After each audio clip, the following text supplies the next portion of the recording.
Premium Outlet upstairs and downstairs in East Ridge Mall, Gastonia. At Butler's Tire and Auto on East King Street in Kings Mountain. At Teddy's Emporium Outlet upstairs and downstairs in East Ridge Mall, Gastonia. At Flooring America on Slater Street in Kings Mountain. And at the Azteca Mexican Restaurant on West Franklin Boulevard in Gastonia. The drawing will be held Friday, October 29th. Shop local. You can win a $500 local shopping spree brought to you by KTC Broadcasting, WhatsUpShopper.com, Downtown Radio, and Carolina Country. The NASCAR Xfinity Series. Green flag is in the air. Playoffs continue in the Heartland. Oh, trouble, turn number 3. 2 cars hard up into the outside wall.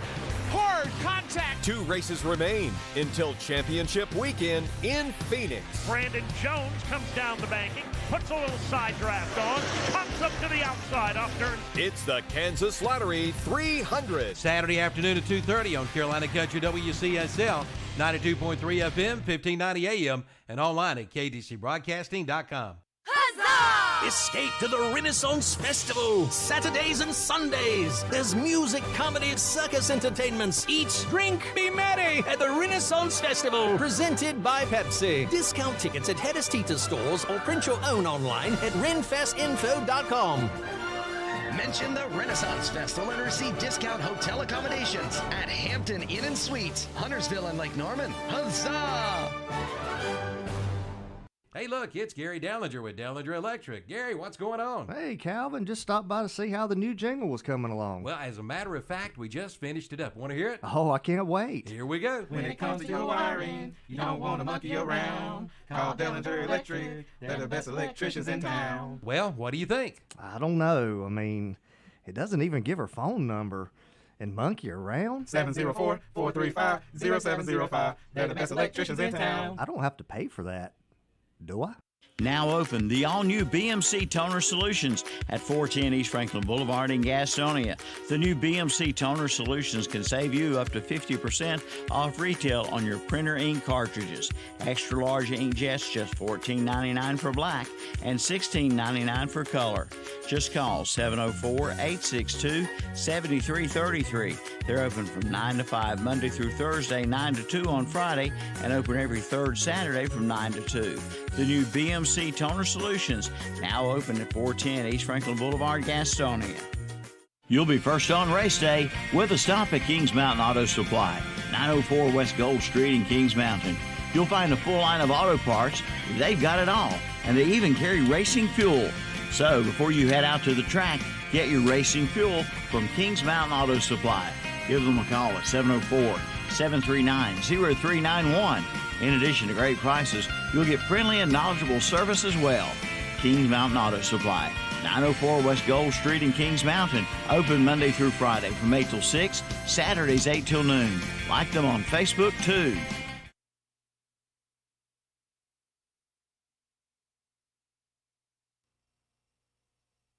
The game plays right here. Are you ready for some football? Your sports leader, WOHS Shelby, WLON Lincoln, and WCSL Cherryville Gastonia.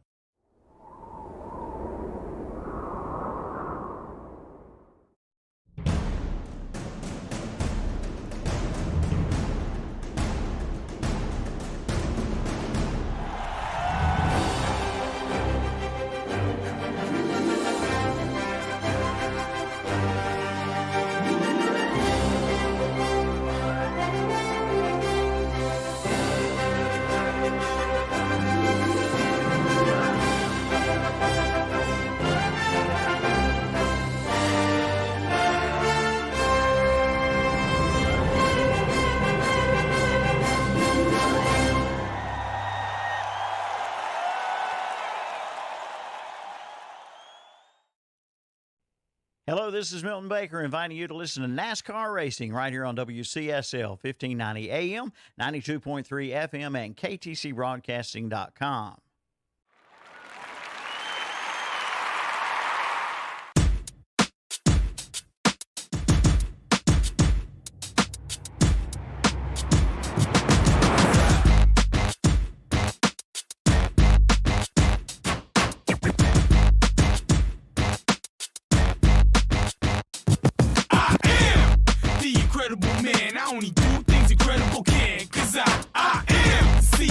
chosen breed. You don't see too many like me, cause I am one of the reasons you do what you do when you wanna be me instead of you, cause I am still on beat, showing love to the streets. Come on, you know me, cause that's who I am.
I mean, 9 5-star recruits. 9 5-stars.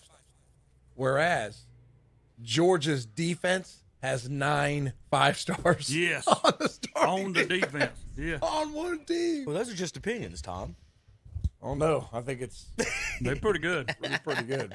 Those stars. I don't want to play them. Those stars are only opinions. I think this year, I kind of hope Ohio State doesn't make the playoffs, so we just go to the Rose Bowl and beat somebody perhaps and go to play Georgia and get beat 31-0. That defense is pretty stout, Terry. All the way across. All right. Good morning, everybody. It is Saturday morning sports talk. What's brought to you by What's Up Shopper, KTCBroadcasting.com. Breakfast by Mitchum's Kitchen.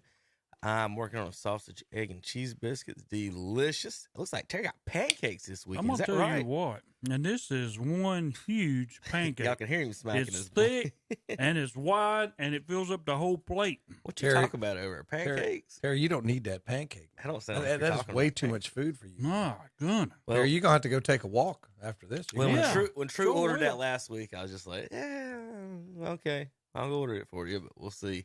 It is a big pancake, right, Terry? Very big. Where is True?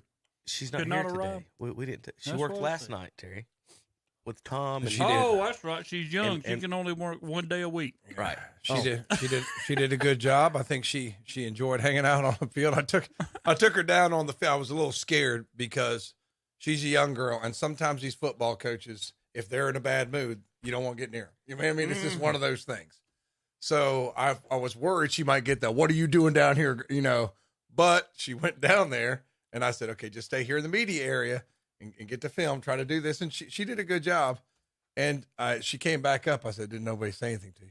Oh, no, those boys were helping me. They were telling me this and that and how to get a good shot. So she had a very good experience. And when I took her before the game, she goes, this is kind of exciting. I like being down here on the field. I'm going to be honest with you. If you've ever around her, first time I saw her, she's very enthused. She's wanting to do it. She's, polite. Right. Above everything that she does. Yeah. So she's having a good time, and I'm just glad she had a good experience because I can remember one time a coach that won't be named, but there was a woman on the sideline, and coach was saying some words that can't be repeated due to FCC regulations, but like the woman gave him a look, and that wasn't a good idea. No. Because he went over there. Well, I'm sorry, ma'am. If you don't want to be down here, you can just go. And I was just thanking God True didn't have that kind of experience. That's true. Because when those football coaches are coaching, leave them alone. Don't mess with them. But she had a good experience. We had fun last night. She's a funny girl. She enjoys it. I figured she would. Folks, we got scores from last night. High school football around the area. Update on the power poll. We're going to talk to Coach Wood of the Chair Lineman this week. They got a big matchup with Bessemer City, the biggest little football rivalry in America. Will be going on this Friday night. Battle of the Belt. We got NASCAR racing there in Kansas. They're going to see Toto and the gang. They've got.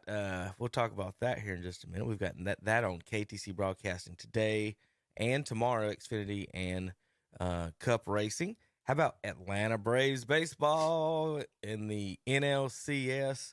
Against the Dodgers. Winner We'll be facing Tom's favorite team, the Houston Astros. I hate the Astros.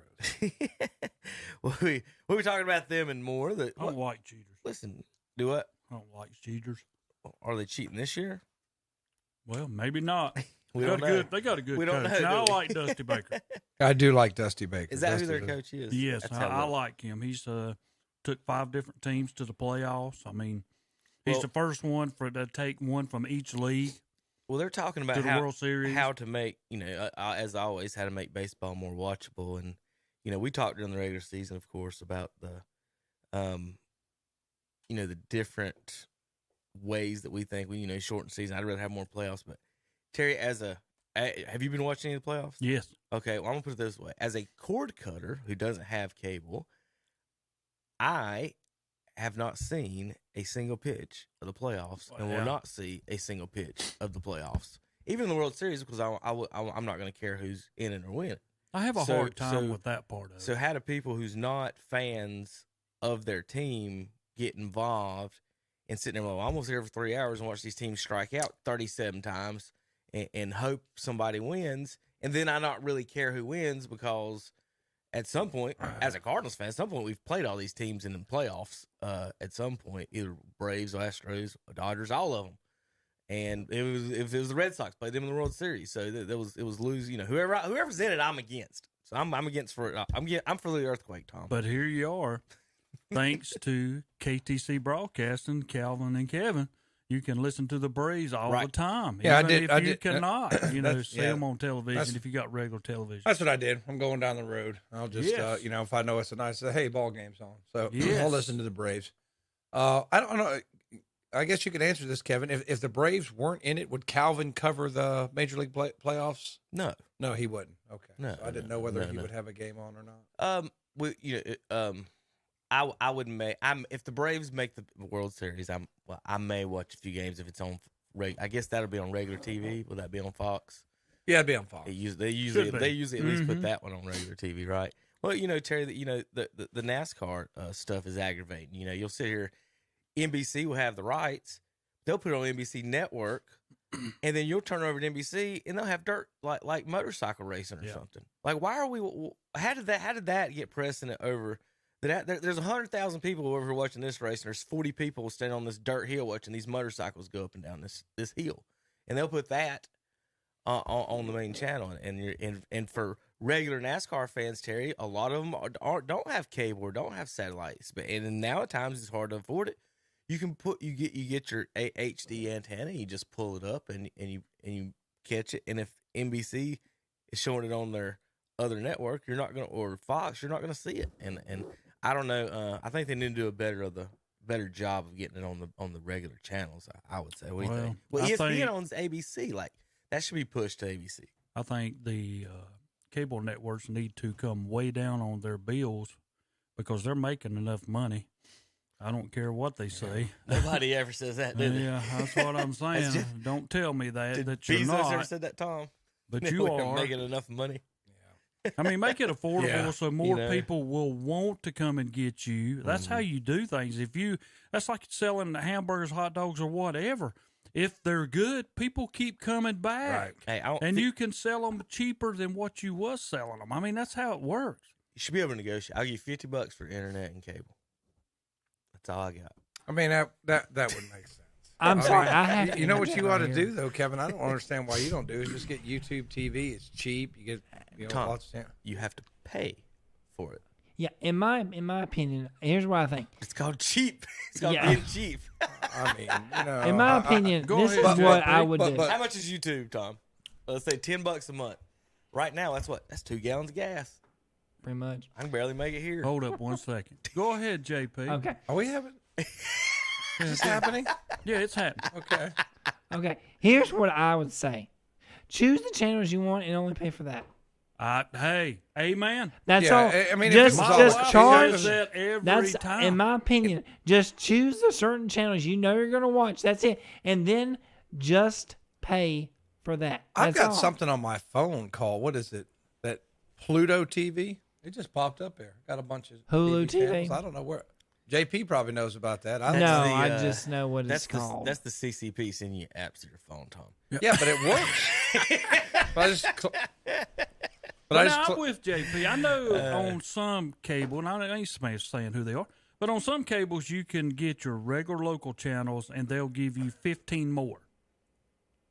Okay, I mean, all right. If I could select the channels I want. Let me select the channels I want. That's the problem is that they give you packages, and half of the channels on the packages you won't watch. Too much TV is what you all do. I don't ever watch TV because I go straight from the classroom to a ball game, whether it's a baseball game, a soccer game, or working for a KTC. Well, nobody's asking you to do that, Tom. I didn't say anybody asked me to do it. I was accused of watching too much television, which I retorted, I do not. That's what I did. Now, I'll watch on a network that won't be named. I do watch the last 5 minutes to see who they pick. And then I watch a certain individual put on the headgear because I think it's funny. Because, so I'll watch that, and then I watch ball games. Who has time for all the other crap? That's all I would. Give me this stations that had the ball games on them. And maybe a little history. I like the American Heroes Channel. But now about the time your wife walks in there and goes, "What are we watching today? Another ball game? Can I not flip to another channel like Hallmark?" And you don't have it, Tom. Amen. Look, it does not work like that in your household. The secret to a happy marriage is there's your TV in that room, honey. This is my TV. That's what I tell my wife. I would rather watch the Hallmark channel. The main TV, go in, and you go in the other way around. No, I have the big TV to watch my sporting events, and like when I watch the Browns on Thursday night, I'm there by myself because I like it that way, and I can yell at my TV and scream at my TV and watch my team, and then that's all I watch, Terry. I don't watch anything. Watch a few things on YouTube. I'm like you. I'm the same way. I do exactly about what you do. And then halftime, when all the talking heads come on there to tell me how lousy Baker Mayfield is and all this stuff, I just walk out of the room. It's like I'm not going to listen to all that crap. I'll come back and make my own decision about the game. That's what I do. All right. Well, good morning, everybody. Yeah. What else we got to talk about? NBA started this week. We'll get into that here in just a little bit. How about the Lakers and Celtics? Well, the Lakers got rolled again, didn't they? Celtics got rolled too. Did they? Well, Cleveland's got beat by the Hornets. Good. Oh, by the way, is 0-2. Is someone working on those Hornets tickets? Our contact is the announcer. You want to call him yourself? I will call him. Hey, buddy, I'm after your job. Speaking of that, we may have a giveaway today coming up shortly in just a few minutes. Carolina tickets? Hornets. Who in the world wants Carolina tickets? Hornets tickets. There's plenty of Carolina fans out there, Terry, that want to go watch the game so they can complain. Tom, that's what they want to do. I'm going to back up Terry on this one. It's been kind of rough trying to give away Carolina tickets the last few Well, last time, remember we had to get one of my sister's former co-workers that lives in Raleigh. We had to go all the way to Raleigh to give away our That's tickets. what I'm talking about. Well, the tickets dropped in like 3 weeks in the same section from $200 to like $17. Yes. Well, they had some delusions of grandeur, Tom. They'd been sold a bill of that wasn't right. I can't believe that he's not going on about how the Fighting Chickens got plucked up at Appalachian State after they had a 14-0. Brent Pasco went to that game. Hey, nobody invites me. Matt Royster went to a game. Brent Pasco went to a game. I'll go. I don't even have to ride with you. Coach Pruitt went. Did he not go? I'll meet you there. I mean, come on, I saw Coach. I saw a bunch Call of people. Kevin. Take I saw Kevin a bunch of people. I just want somebody to talk to at the game. They don't have to ride with me or anything, Terry. But can I say one thing about the game? Which game? Act like you've done this before. What are you talking about? When they stormed the field. Act like you've done this before. Then people say, well, Terry, North Carolina State stormed the field. I was like, we've never won a national championship. Appalachians won a national championship. Mm-hmm. Act like you've done it before. Well, Terry, I'm going to explain something. It's a big win. It's a big win for him. I'm going to explain Only the second time they've ever beat a ranked and team. everybody in the stadium is drunk. Let me explain something. Well, that's one. Yeah. Let me explain something to Terry and anybody else who didn't go to App or is not an App fan, especially the lady from who they beat Marshall, who had never been, and were upset that the App fans were chanting Marshall going down the street while they walked down the street. Let me give you guys a news flash. They're going to chant and cuss. They're going to storm the field no matter who they beat. And if they can get to the goalpost, they're going to throw the thing in the pond. It doesn't matter who we beat. When I was there, every win, the goalpost went in the pond. The big wins, Tom, the first thing it did, though, it took a tour around town. Then it came back and got thrown in the pond. Bad teams, well, if you're bad, you playing some team from Ohio, you just throw it in the pond and walk away. If you beat a good team, around, down River Street, up 321, down Main Street, and back down to the pond by Victory Yosef and into the water, no matter who you beat. Most incorporated areas in this state have these people called police that prevent that from happening. They do. But I guess in Watauga County, the police are drunk with the fans. You know what they probably prevent? join in. You know what they prevent? The people that were going to drive through there at that time from getting in our way. They probably do. They blocked the street off because there's a goalpost coming, Tom, and there's no brake lights on that joker. But you beat the 14th ranked team. Congratulations. I'm just telling you, it didn't matter who we beat was going to storm the field. And a lot of people says, well, all they did was beat Coastal. I say, well, Coastal beat BYU last I tell you what, the chickens aren't bad. No, I mean, bad. but they had to go up the mountain. Yeah. They had to go up the mountain, so that's always won tough. 18 out of their last 20. Yeah, so they're doing well. And I like their coach. I can't remember his name, but I've listened to him be interviewed on some of the shows, on the radio shows. He seems like a great guy, and he's a good fit for that program. But if he keeps it up there, he's going to get a better offer. I wish they still had the guy that meowed. Meowed. You don't remember the previous coach that meowed at him? He said he wanted dogs, not shit. Not cats. They were too soft. He's talking about his team. Y'all don't remember that? Good grief, y'all got short memories. I don't recall that one. I'm gonna pull that up actually while you guys read some scores from last night. Tom, your sheet's not filled out. Terry's got the sheet filled out. All right. I think I can do the left-hand column, Terry. Okay. All right. It was Burns over Cherryville, 47-0. Thomas Jefferson and Highland postponed till Monday. Not sure why. Might be COVID protocols. Mountain Island defeats Carver, 39-0. Community School of Davidson defeats Christ the King, 45-8. Bishop McGinnis over Winston-Salem Prep, 38-24. Pine Lake Prep defeats Lake Norman Charter, 32-15. Mountain Heritage and Madison, we don't have any score from that one, I guess. It's Owen over Avery County, 32-26. It was Cherokee over Hayesville, Hayesville over Cherokee, 36-30. Robbinsville defeats Andrews, 21-14. Murphy defeats Swain County, 28-21. Mount Airy defeats Elkin, 49-0. Starmount defeats Allegheny, 35-22. And South Stokes defeats North Stokes, 14-7, Terry. It was Shelby defeating East Gaston, 62-28. It was Maiden, as my hat approves, a 27-7 win over Lincoln. It was West Lincoln coming back in the fourth quarter to defeat East Burke, 16-14. Bunker Hill over Newton Conover, 27-13.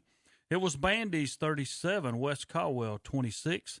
Chase No Trouble with Patton, 52-8. Polk County and Drone, they all played today. It was Hendersonville 59, Brevard 19. Smoky Mountain over Tuscola 35-14. And East Surrey defeated, 55-8 over Wilkes Central. It was AC Reynolds 56, Roberson 0. And it was, I can't even read that on this paper. I got to look on the other one. Oh, where was you? 25-14 over McDowell. That's Irwin. Okay, Irwin. And Asheville defeats North Buncombe 48-6. All right, Terry, let me get that cheat sheet over there for me, okay? So we got Statesville over St. Stephen's, 57-14. Statesville's pretty good. Yep, Hickory having a good year, Terry. 64-14 over Fred T. Ford. East Lincoln over North Iredell, 42-0. Another team having a good season, East Lincoln. North Lincoln blanks West Iredell, 50-0. Good win. Kings Mountain blanks Ashbrook, 51-0. Crest defeats Hunter Huss, 57-6. Sets up the big showdown next week, right? That's between Kings Mountain and Crest for the conference championship. Stuart Kramer defeats North Gaston 49-14. South Point edges Forest View 17-14. Watauga defeats Freedom 41-0. Watauga got a pretty good football team up there, Terry. Yeah, they did. They kind of lost one earlier in the season, but they bounced back. High Brighton edges Alexander Central 21-19. South Caldwell a win over Ashe County 30-6. Don't have anything on East Henderson, Pisgah, or Franklin and West Henderson. Last score, Inca defeats North Henderson 22-19. Kevin? All right, we got a phone caller, JP. Who we got? Got Coach Pruitt. Oh, wow. Hey, there we go. JP's got Coach, you now. good morning. Good morning, Coach I was Pruitt. waiting for JP to speak, and I was waiting for JP to speak, and I said, well, I might as well go ahead and jump in. That's fine. And if you're waiting on him, you're backing up, Coach. Well, good morning to you. Should be a beautiful Saturday, Terry. And then they're asking me about Appalachian, Coach, and they just don't understand. We go storm the field no matter who we beat. They just don't get it, I guess. And they weren't happy, even though Tom's alma mater stormed the field for beating Duke. So I don't know what you say about that. Well, that was their first win over an ACC school. Okay, so there's a reason. So, I mean, I'm saying, Coach Pruitt, that it's a good win over Coastal Carolina because they've had a lot of success, especially, that primetime win over BYU last year kind of put them on the map. I think it's a good win for the Appalachian State program. I'm not going to take that away from them because Coastal is a good football team. And I was telling Terry earlier, I like their coach. I think he's a good football coach. I just think it's a little excessive to tear down the goalposts after winning, a conference game. I don't know, especially if you're the Appalachian State and you've had the success that Appalachian State has. And I have to agree with Terry. Act like you've been there before. I guess, Coach, you're the tiebreaker vote here. What do you think? I think Appalachian set the standard for what the Sun Belt Conference is.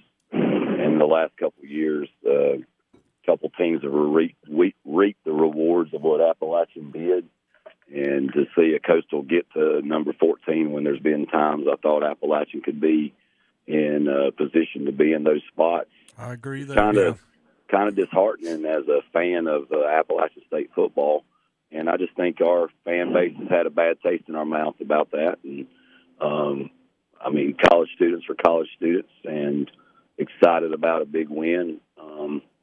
And excited for the program because if you go back and watch the Louisiana game, that's two different football teams out there. So a great win for Coach Clark and his staff, and looking forward to see them hopefully run the table. And if they can run the table, then get to play Louisiana again. But there's no guaranteed wins out there, and Appalachian's played a pretty tough schedule. I don't think Coastal had played a tough schedule. And when you get in that position to play a game like that, and you hadn't been quite hit in the mouth or faced adversity, you might not always respond. And I thought Appalachian made a few more plays, and really, without some mistakes and not taking points at times, that game could have been a double-digit win. Very simple, but a fumble in the red zone there in the fourth quarter. So they played great, and hope they continue to do so, and I look forward to them. My concerns right now are more about getting ready for a Vesper City game and the battle for the belt, and see what we can do next Friday. Well, Coach, you guys are way familiar with each other, if not more familiar with not only these teams, know each other, they're close and all that, the rivalry, the records and everything, but you guys have also coached with and against each other, probably more maybe with each other than other rivalries, don't you think? Maybe that, you guys almost know everything about each other. How do you prepare then for each other? You got things that others maybe they haven't seen. I don't know, but this game's so important between not only rivalry but also playoffs as well. And we're going to have a bunch of those games next Friday night. So how do you get prepared against teams like that you know so well?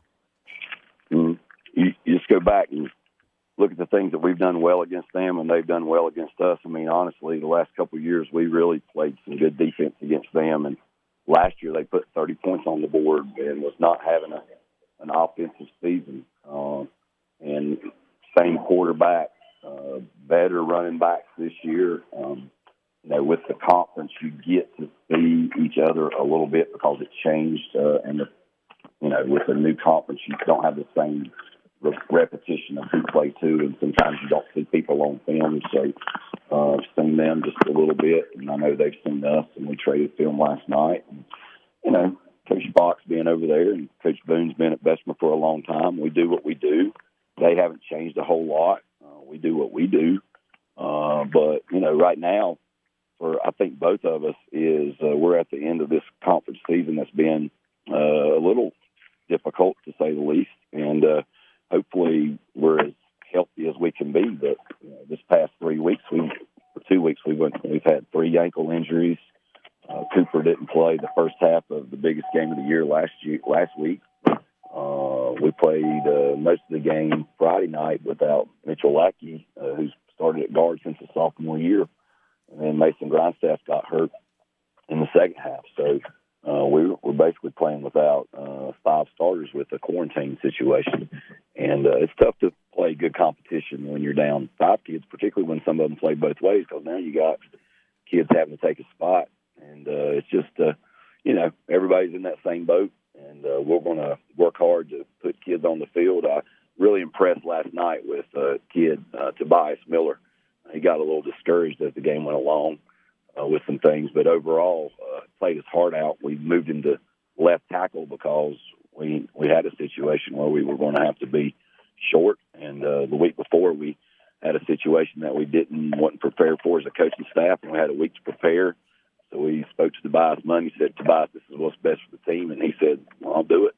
It was also best for him to play outside linebacker. Mitchell played a little outside linebacker. Just trying to put our kids in position to be successful. But for us to go out there against Bessemer, I think our kids will be excited. We have not lost to a 1A team this year.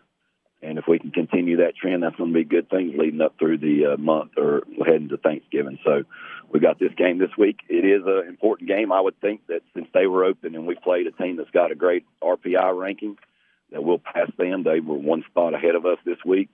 And then, of course, this game is going to put one of us in position to either maybe host a 15-16 seed game or go play that 15 or 16 seed. And there's a big difference between going to play a 15 seed and a 16 seed and an 8 seed, because that 8 seed's probably won their conference. So we'll see how that works out. Well, Coach, that's what I was going to ask you about for you. Looking at this, at the prognosticators, they've got all the way down even to Highland Tech getting into the playoffs. Are you expecting 2 or all the 1A teams to get in as well, or just the 2 or 3, or what are you thinking? Yeah, I think with the new alignment and the way it was done, there's only 68 1A football playing schools, so there ain't but 4 teams not getting in. And of course, that can be affected by if you have a fight or a group of ejections and your team is disqualified from the playoffs. So I believe going into the season, if you go to the NCHSA site, basically all of the teams in our conference are going to be in the playoffs as long as those things don't occur. Of course, we've had an ejection, and we've had a couple instances where teams that we've played have started throwing punches at us. And, it's been tough to deal with, but with that said, we should be in good shape to get into the playoffs. Just who we go play, that's what we got to worry about when that time comes. This time next week, we'll know our situation a little better. But this week, we're just getting ready for a game with Bessemer, and we'll see how we do. The prognosticators would have you going to Andrews right now before, like you said, this week, and all that'll change. Anything you want the community to know? Anything about this week coming up for the game? They getting ready for this big Bessemer game. Anything going on with the team? Yeah. I hope our community will get out there and show up at Bessemer. The last couple of weeks we had senior night last Friday night for the Thomas Jefferson game, and then last night we had our little Ironman night, and we are having a little Ironman here. I'm walking past the goalpost right now to do a few things, but the little Ironman group will play. They play the second group of games, so there'll be 2 teams from out of the city playing, and then our 4 teams will play. So that their games, I think, usually start about 2:30, and it's their homecoming, so we wish them well. And we had a great turnout. Will does a great job with all of the coaches, and though they've only played 1 home game all year, and I haven't got to see them, I hope to see them today. They had the biggest group of little Ironmen here that we've had. Also, last night we talked a little bit about the crucial catch idea with the NFL and cancer awareness, and we wear our pink socks for breast cancer awareness. But we were able to honor A.J. Seat. He was an honorary captain. A.J.'s a 5th grader at WB Beam intermediate school here in Cherryville, and he was diagnosed with leukemia earlier this year. He went through his processes of treatment. He's in remission and doing well, and we were able to put AJ in a jersey. He ran through the banner with the guys. He did all the stuff with the boys, and it was just good to see our kids, lift him up a little bit, and I think he lifted us up too. But the other thing, which is in the past, is we did our raffle, and I'd like to thank everybody in the community that bought a ticket. It's good to support our kids who maybe need a little help with Spirit Pack or just some things that we're going to do in our program. Hopefully we're going to repad all of our sleds after this year's over. And those guys that bought a ticket really supported us, and we had 3 winners. The Hauser Drug team had a winning ticket. Joe DeToli had a winning ticket, and James Beam had a ticket. So we're glad that those people were there to support us. And thanks to Coach Tim Moss, who sold probably more tickets than any person. He was our grand prize winner on selling tickets. But it is the Battle of the Belt. I think our community will turn out. The last couple of Friday nights, we had a couple of community things here in Cherryville with the Hocus Pocus Parade and the Uptown thing. I saw a bunch of kids come into the game with their faces painted and stuff, but I think that's a great outlet for those kids to go over there and do that and hopefully get over here to a good football game. And, wish everybody in our conference well this last week of the season. I believe Thomas Jefferson and Highland Tech are playing on Monday night, and then they'll turn around and play Friday. But good to get to this point of the year where the weather's cooling down and get ready for some playoff football. All right, Coach. Well, you and your family take care, and good luck in the Battle of the Belt Friday night. And I'm sure it'll be a fantastic game, as always, between the two teams, and you guys get ready for the playoffs next week. It'll be a fun week for you guys, Bessemer Week and Cherryville Week, as always. Yeah, I appreciate it. We're still waiting to do our crock pot meal. If we don't get it in this week, we'll do it the week of the playoffs. But that's a good time for fellowship. And my seniors, along with Caleb Hovis, opened car doors at the elementary schools this past week.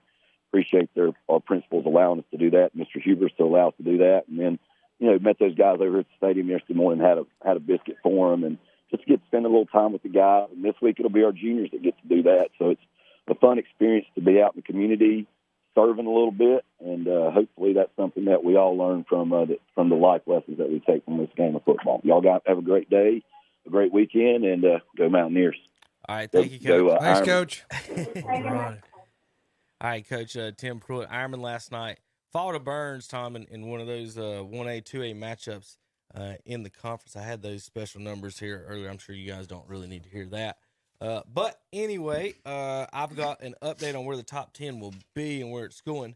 A combined, for example, Shelby won 253-28 in against the 1A schools. Burns, how many did they get last night? 47. So that would be 225-7. So good job, the gang down at the athletics. And I want to address something. Some of the fans are saying some things like, well, I don't even want to come watch this if this is what's going to happen during the games. Understand that it's not Burns going out and scheduling these teams. Burns did not petition to be in a conference with 1A schools that have a lot less football players. They wanted to go 2A, but, it was an all 2A conference, not this 1A, 2A split. And now they just have to play who's on their schedule. I guarantee you, Coach Devine is not going to pick up the phone and call Highland Tech and say, hey, do y'all want to come here and play? He's not going to do that. So, fans need to kind of chill out and direct your frustration where it needs to be directed. And that would be Chapel Hill, North Carolina. Send an email. Chapel Hill, North Carolina. I don't know if letter will even have a post needs to address this. And I think not just for the quality of the game, but for safety of the kids. Well, that's my concern with it as always. I've played in these games. I was on the wrong end of them. Terry, you've been parts of both ends of them. And my thing is, the one thing that gets me is Tom, as far as addressing fans, the disrespect for the schools or the kids. When they're just kids and they're and I like to say this all the time. When sitting there playing safety or linebacker, and I'm sticking my head and putting my physical body on the line, and then you're sitting over eating a hot dog in the stands talking about how bad we are. Yep. Exactly. that right there will get you upset as a player, and then it's 50-6. Like, well, why am I going to dive on this play to save this touchdown down 50? Yeah. Or why am I going to hurt myself? So there's a lot of that in those games that you could cut out by doing that. We talked a little bit about this all the time with the roster sizes. I went through these yesterday, Tom, give you an idea of the roster sizes. Now, some of these are a little iffy because some of them list all their JV players on their main roster, so I had to go through and count which teams had freshmen. But this is as close as I could get, maybe off 5 per team, but this is the ballpark. Biggest roster size, East Gaston, 55, Chase 52, Shelby 50, North Lincoln 45, East Lincoln 45, Mountain Island Charter 45, Crest 44, South Point 44. That'd be a pretty decent conference, right? 3, 6, 7, 8. Ashbrook 43, Kings Mountain 43, Burns 42, West Lincoln 41, North Gaston 40.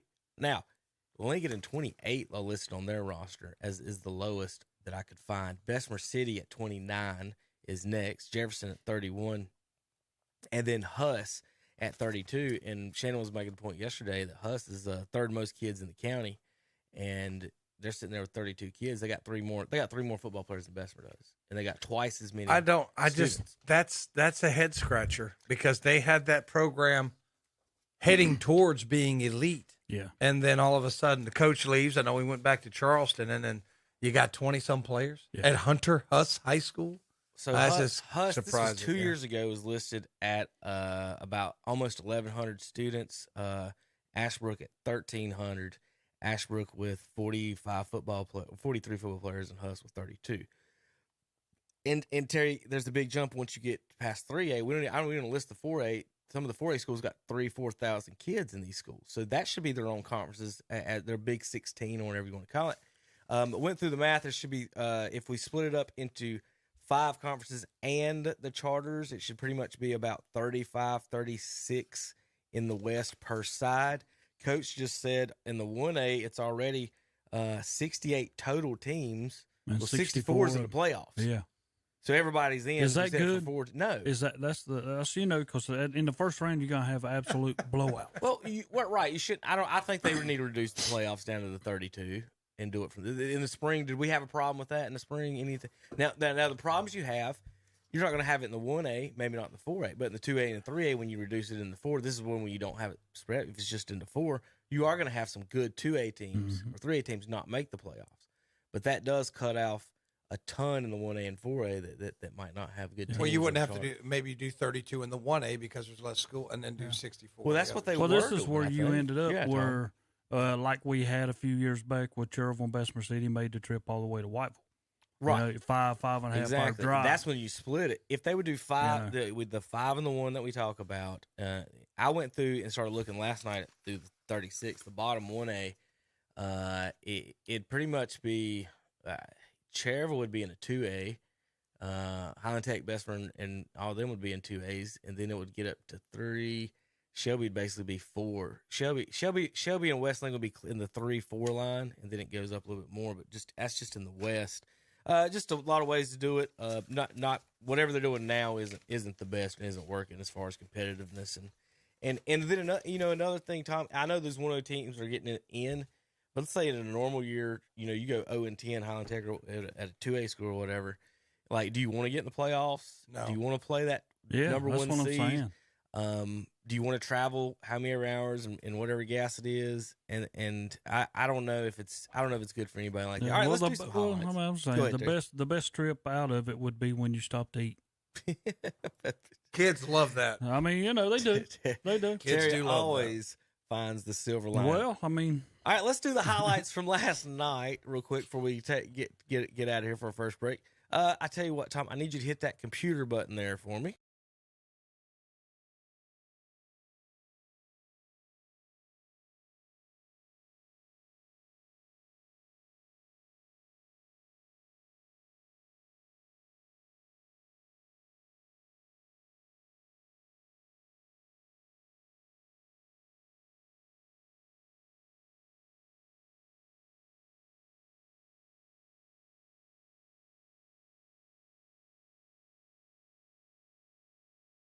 When I'm thinking about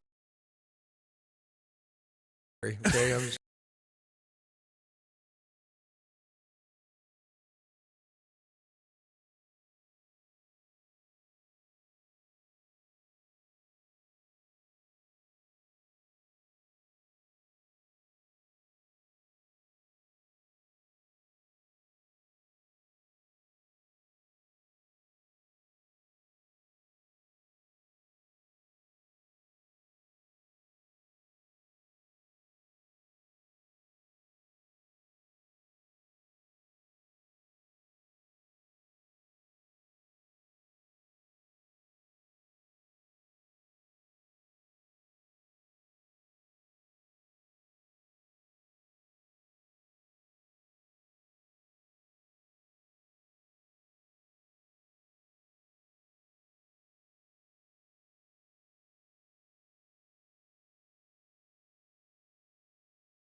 Mount Airy blanks Elkin 49-0. Starmount over Allegheny 35-22, and South Stokes over North Stokes 14-7. Now, Terry, I'm gonna do a couple more and then give you the rest. Oh. Shelby over East Gaston 62-28. Maiden defeats Lincoln 27-7. Even though Terry, a graduate of Lincoln, is wearing a Maiden hat. Can't figure that one out. Maybe lost a bet. West Lincoln over East Burke 16-14.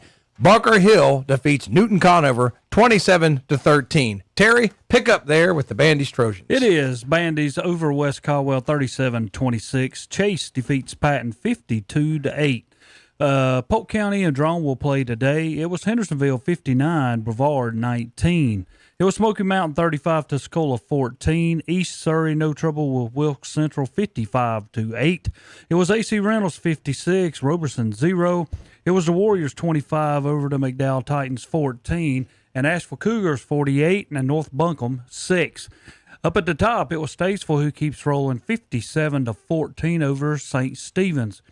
It was Hickory defeating Fred T. Ford 64-14. East Lincoln 52-0 win over North Iredell. And North Lincoln defeats another West Iredell team, this time 50-0. It was Kings Mountain 51, Ashbrook 0. Crest no trouble with Hunter Huss 57-6. Stuart Kramer 49, North Gaston 14. South Point and Forest View had a really tough battle. South Point comes out on top 17-14. Watauga defeats Freedom 41-0. It was Highbright in a close game over Alexander Central 21-19. South Caldwell 30, Ashe County 6. And it was Inca 22 and North Henderson 19. All right, I'm not going to show all the highlights from last night because that's what we do in last night's show. But I'm going to show a couple. This is a picture from Matt Royster over at Cherville last night. Beautiful shot there. The field looked good, Coach. Pruitt, if you're still listening. Let's see. Let's roll through some highlights now. How about we do that?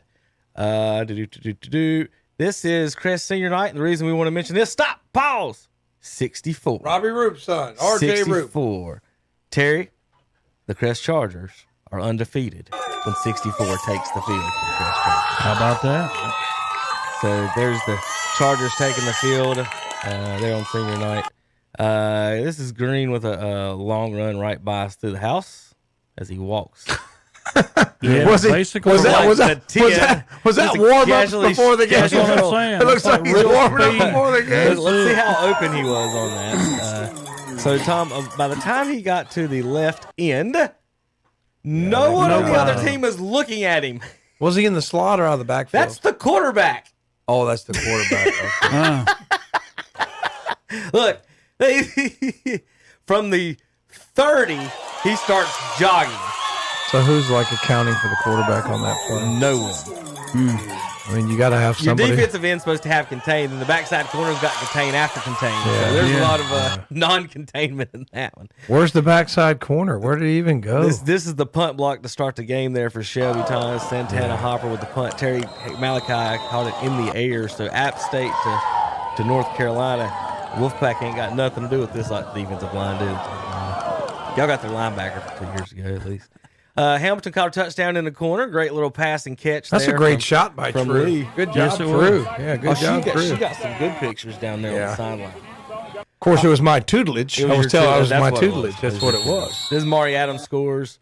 This is a little. This is Isaiah Bridges going left side away from the camera. When they come to the camera, when we're on the sideline, we got some fantastic shots. If we had a couple extra bucks and could send 2 guys here, we'd have it all. We'd have it all. It is the Maiden Blue Devils going to the touchdown, rolling right kind of slot.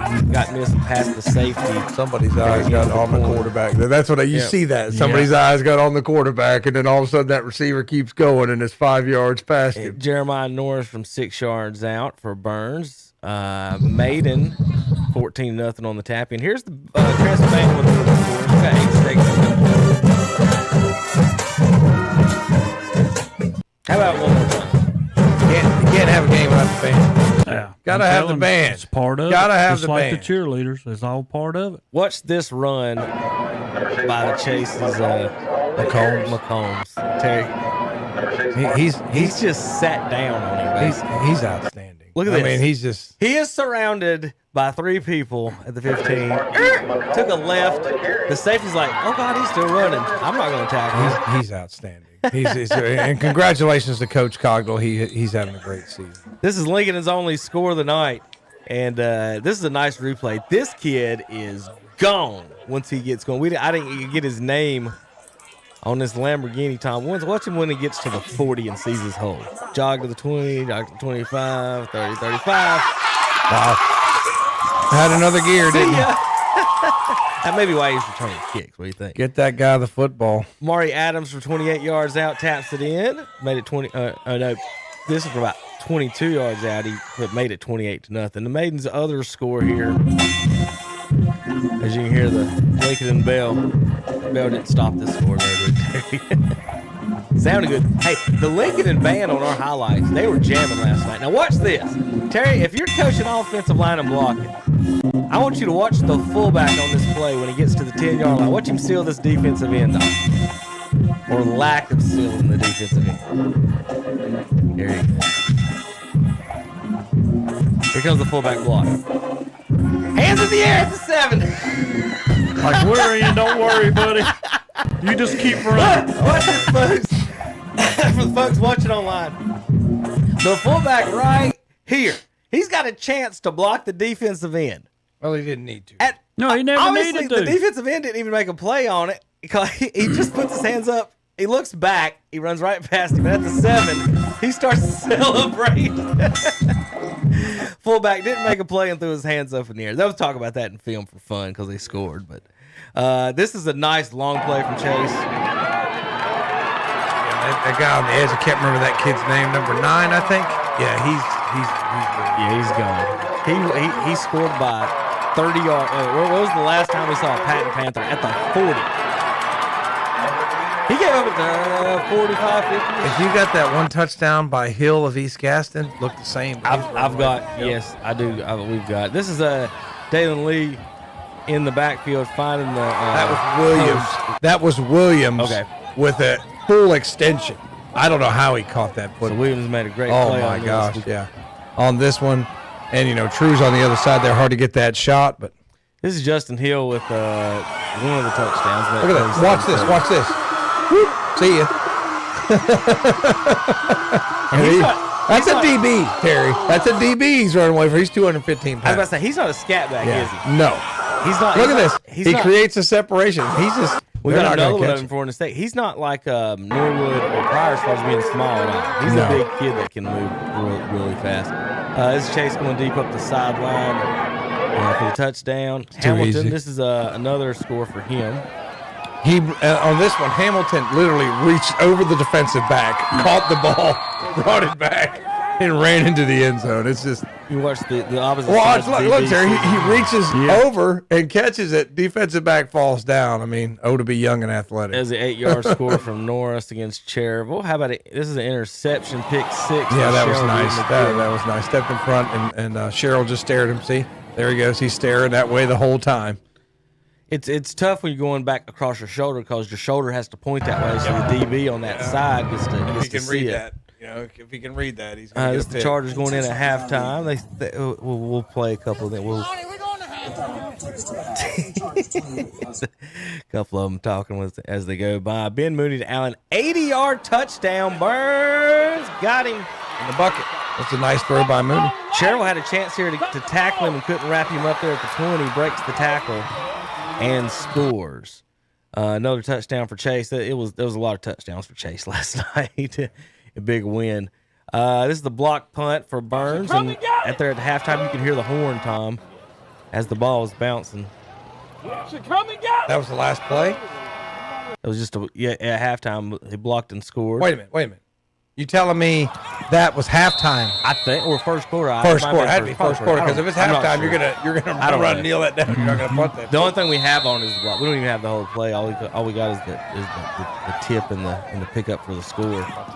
Got that late. Isaiah Bridges for a touchdown. What a pass here by Dalen Lee between the safeties. That Bridges kid is. Justin Hill again. There you go. So look at him. He just runs away from him right there. Got no one in the picture. That's Shelby defense. That's Shelby defense from 20 yards back. Nobody in the picture. Isaiah Bridges, this is the kick return that they split him. Yeah. And I thought I couldn't figure out the call. I thought in high school if you taunted before you scored, they didn't count the touchdown. Maybe they changed I think in all levels it might be now. Even see how he does the finger wag? Right. And then they threw the penalty. They might have picked it up. I know in the NFL, don't they? I know, didn't they? Wasn't Seems that a big like controversy in the NFL that they started calling touchdowns back? This is the pick six for Carter Green. Not got a good shot of it, and then we're going to have to finish this up with just a couple more. Beeson kick return for a touchdown. It goes the opposite side on a great shot. This is Norris again with another touchdown. Wow. That was a nice cut. Changes field back to the left, on that one. Safety. He's going to have a big game. He's going to stay in it for sure. Let's see. Interception for Backus there near the end of the game with Cherville trying to go deep. He's just coming over to help. I just read that. That was nice. And this is Graham Warlick, 32-yard pass to Kahari Surratt, Tom. Nice throw. Dropped it in the bucket there. That always is disheartening when the backup comes in and he's throwing darts. That's really, really tough. This is Maiden from 63 yards out to put the nail in the coffin against the Wolves. Like I said, you can hear the band. They were jamming all night on our that two-way. Hendersonville, Maiden, East Lincoln, Burns, Shelby. I mean, it's going to be tough sledding in the two-way west here. I mean, there's a lot of good teams. All right, that's the highlights from last night, brought to you by What's Up Shopper. What'sUpShopper.com, your local shopping, Gaston, Cleveland, Lincoln, and Rutherford counties. Thanks for everybody tuning in. We'll be right back on KDCBroadcasting.com.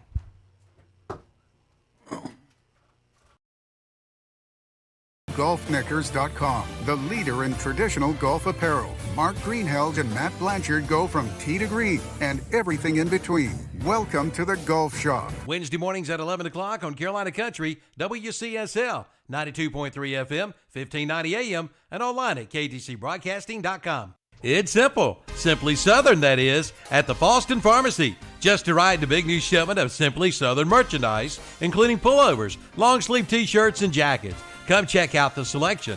And don't forget to get your flu shot at both the Falston Pharmacy and Medical Center Pharmacy in Cherryville. And use their convenient drive-through windows. The Falston Pharmacy, Highway 18 North in Falston, and Medical Center Pharmacy, 607 East Academy Street in Cherryville.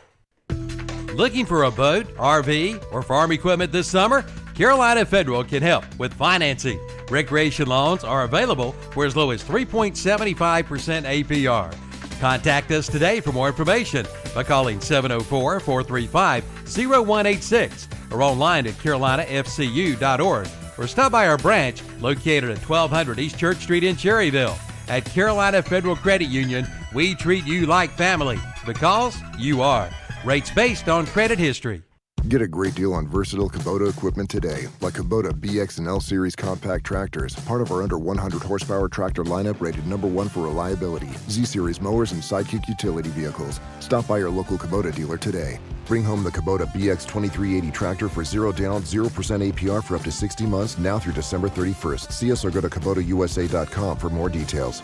Your Kubota dealer is Parker Farm Service, 126 Bessie Drive in Kings Mountain. Are your fall finances falling out of control? Well, take charge. Let the folks at Basic Finance in Shelby help you out. You'll be able to rake up the debt with one call. Call for an appointment at 704-481-0111 today. Get a loan from $500 to $7,500. See Basic Finance today, 306-2 East Dixon Boulevard in Shelby, right across from Shelby High School. And remember, golf on Saturday, church on Sunday. Join Milton Baker for the West End Cell Swap Shop, Monday through Friday on Carolina Country, WCSL, Cherryville, Gastonia, 92.3 FM, 1590 AM, and online at KDCBroadcasting.com. And we're back on Saturday Morning Sports Talk. The echo is on. Yeah. There we go. Tom's doing laundry. Yeah, I noticed. No, I was going to take that home. Nice shirt. I like that stuff. Okay. It's extra medium. Extra medium. It's extra medium, so I know I'd be looking really buff and in shape. But I don't want to wear that. The ladies would be all over me, Terry. Miss Stefani will like that shirt there, Tom. Oh, Lordy. You know, all the ladies would be chasing me around. I got my Mustang and my medium shirt, my hair slicked back, Terry. Just a parade of them trying to me down. Well, we're going to start in college foosball here. Get started. Now, we didn't play our bad picks last 2 weeks. We're going to play those in just a few moments. We got that segment coming up. But first, I want to make Tom angry with our new well, it ain't our new. We did this last year, if anybody was paying attention. Our playoff system, the KTC Broadcasting Kevin Hastings playoff system, basically. Yeah, so Cincinnati goes to Notre Dame, beats them at their place soundly, but somehow Cincinnati's 12 and Notre Dame's 11. Don't care. I mean, I know you don't care. That's why your poll's messed up. I know you don't care. There's no attention to detail. I mean, I could tell you don't care. If you cared, that wouldn't happen. Oh, well, Tom, if you would wait for someone to explain it to you, you might learn a little bit on how it works. So I'm going to bring it up here on my fancy dancy picture video machine here called the interweb. This, if I was the Q Tucker of the NCAA, would be my playoffs if it ended this week. We would have 16 Northern Illinois at number 1 Georgia. Number 9, playing the winner of number 9, 16-team playoffs. Number 9, Pittsburgh at 8 Iowa. Play the winner of those two teams. Then number 12, Cincinnati at 5 Wake Forest would play the winner of 13 San Diego State at 4 Michigan State. 14, Texas San Antonio at number 3 Oregon would play the winner of 11 Notre Dame at 6 Alabama. Talk about TV ratings, Tom. Then number 10, Utah at number 7 Oklahoma State. And number 15, Louisiana against Oklahoma. Now, how does that work? You college football fans like Tom say that don't make sense. Whatever he just said doesn't make sense. So here's how it makes sense. So automatic bids go to the winners of the conferences. Obviously, they get the top 5 seeds, the winners of the Power 5 conferences. The next 5 seeds, 6 through 10, goes to the runners up of those conferences. So basically, Terry, if you make your conference championship game, you make the playoffs. He's got 3-1 Iowa ahead of 2-1 Purdue, even though Purdue beat Iowa. 3-1's better than 2-1, Tom. It might change this week. Head to head. It may change this week. Terry, head to head. Wake Forest is unbeaten. North Carolina State is unbeaten in their conference. Mm-hmm. But how does Wake Forest get the bid and stay? Because they probably got one more win. It's 4-0 is better than 2-0. Is that hard for you guys? What's hard for you? 24-7 Purdue over Iowa. What's hard for you, Kevin? Tom. Okay, Wake Forest and State. Wake Forest and State. Who should be in it? Oh, Wake Forest. So how can you even according say to Tom, only his opinion matters. No, Wake Forest is a better football team. North Carolina State has a bad loss at Mississippi State, even though it's not a conference game. It right, but Wake Forest has not played Clemson. They have not played North Carolina State. Clemson ain't no if good. You guys want to put together your own playoff format, you're more than welcome to. But I'm going to give you my playoff format, and this is what it is. So, to get in, you have to make your conference championship games in the Power 5. Those are automatic bids. 2, that's it. The 11 seed will go to the top-ranked independent team in the nation. We'll get the 11 seed. Then the champion of the Power 5 teams get 12 through 16. So, let's go back. So, the top 2 teams in every conference, the top team in the Power 5, and one independent is the format. Now, whether or not, what do you ever feel about now in the middle of the season, Tom? But this will be decided. They will decide this at the end of the season. There's no opinion, there's nothing for me to do other than say 4-0 is better than 2-0. That's why they're in this week. At the end of the season, once they qualify, Terry, there is no but. Once you qualify for your conference championship game, Terry, you will be qualified for the playoffs. If it ended today, your 2-0 is not better than 4-0. Simple math. Okay, but on the other end, how is Cincinnati your number 2 team and they're playing a number 5 Wake Forest? They're not my number 2 team. They're number 12 in this. But I don't care about the they rankings. They go by this poll here. Who goes by what poll? I'm not going by a poll. What you talking So about? all I know is Cincinnati goes to Notre Dame, defeats them, and they're a lower seed. Yeah. Okay. Tom. From the OK department. Okay. And Purdue defeats Iowa 24-7, and Iowa is still there. Okay. I would have to put Purdue there. They have the inside So track. we're going to go over these for Tom because him and Terry don't understand the standings. Oh, So I understand. I understand completely. I just disagree with it. I understand. You don't think completely. the standings should matter? No. So you're in college. I think head-to-head matters more. In NFL, okay, Terry, if in the NFC East the Cowboys go 10-7, and the Redskins go 7-9, and the Redskins beat the Cowboys twice, who gets in the playoffs? Under Tom's format, the Redskins do. No. Because they won head-to-head. Under my format, the team with the better record gets in. Right now, the inside track for the better record belongs to Purdue. How does the inside track because they've for the better defeated record? Iowa. That's not even a word, inside track. That is a thing. It's not a inside thing, track. inside track for the win. It is. Not to qualify. Now, here we go. You know, it's not a thing ranking one team above another when one went in there. And Here we go, Tom. Cincinnati is unbeaten. I didn't rank Cincinnati them. is unbeaten. This is what you and college football fans and Shannon don't get. I personally did no rankings.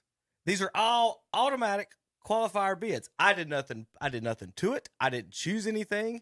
Automatic qualifiers. So, Big Ten, you're looking at the Big Ten, Tom. If, Tom, you're looking at this schedule, who would be in the conference championship game tomorrow if they played?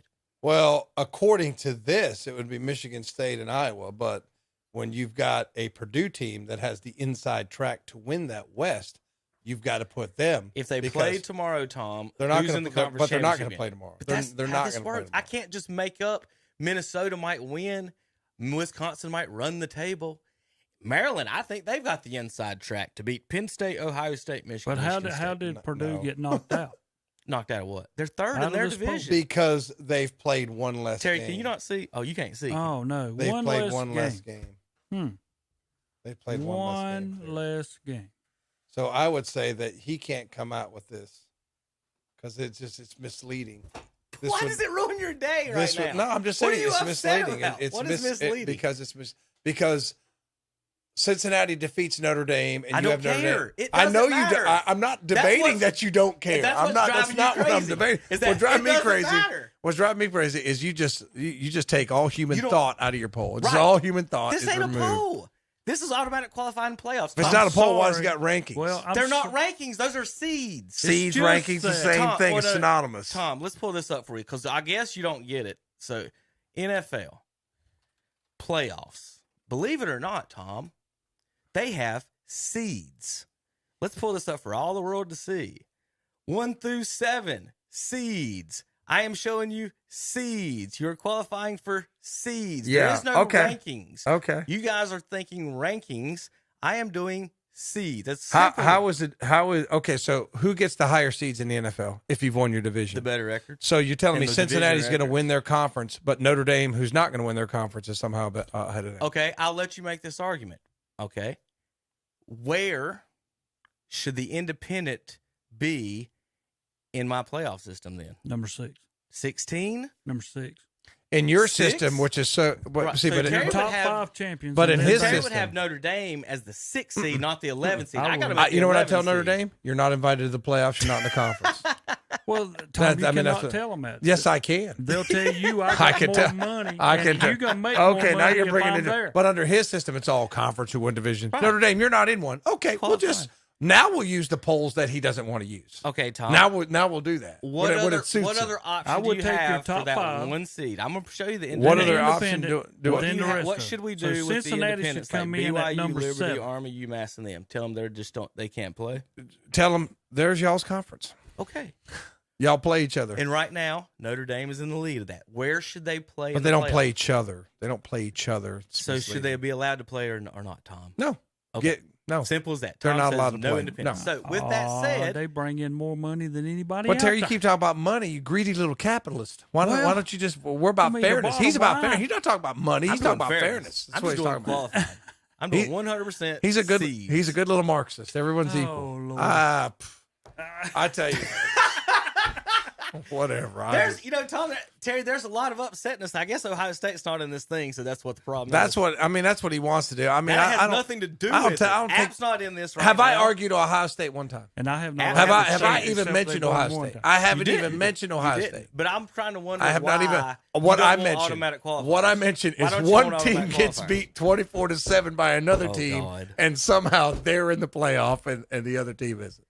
Because if it ended today, well, they have the same amount of. We already went through this in problem- the NFL, Tom. If you lose to the Redskins twice and you got a better record than them, you still get in the playoffs.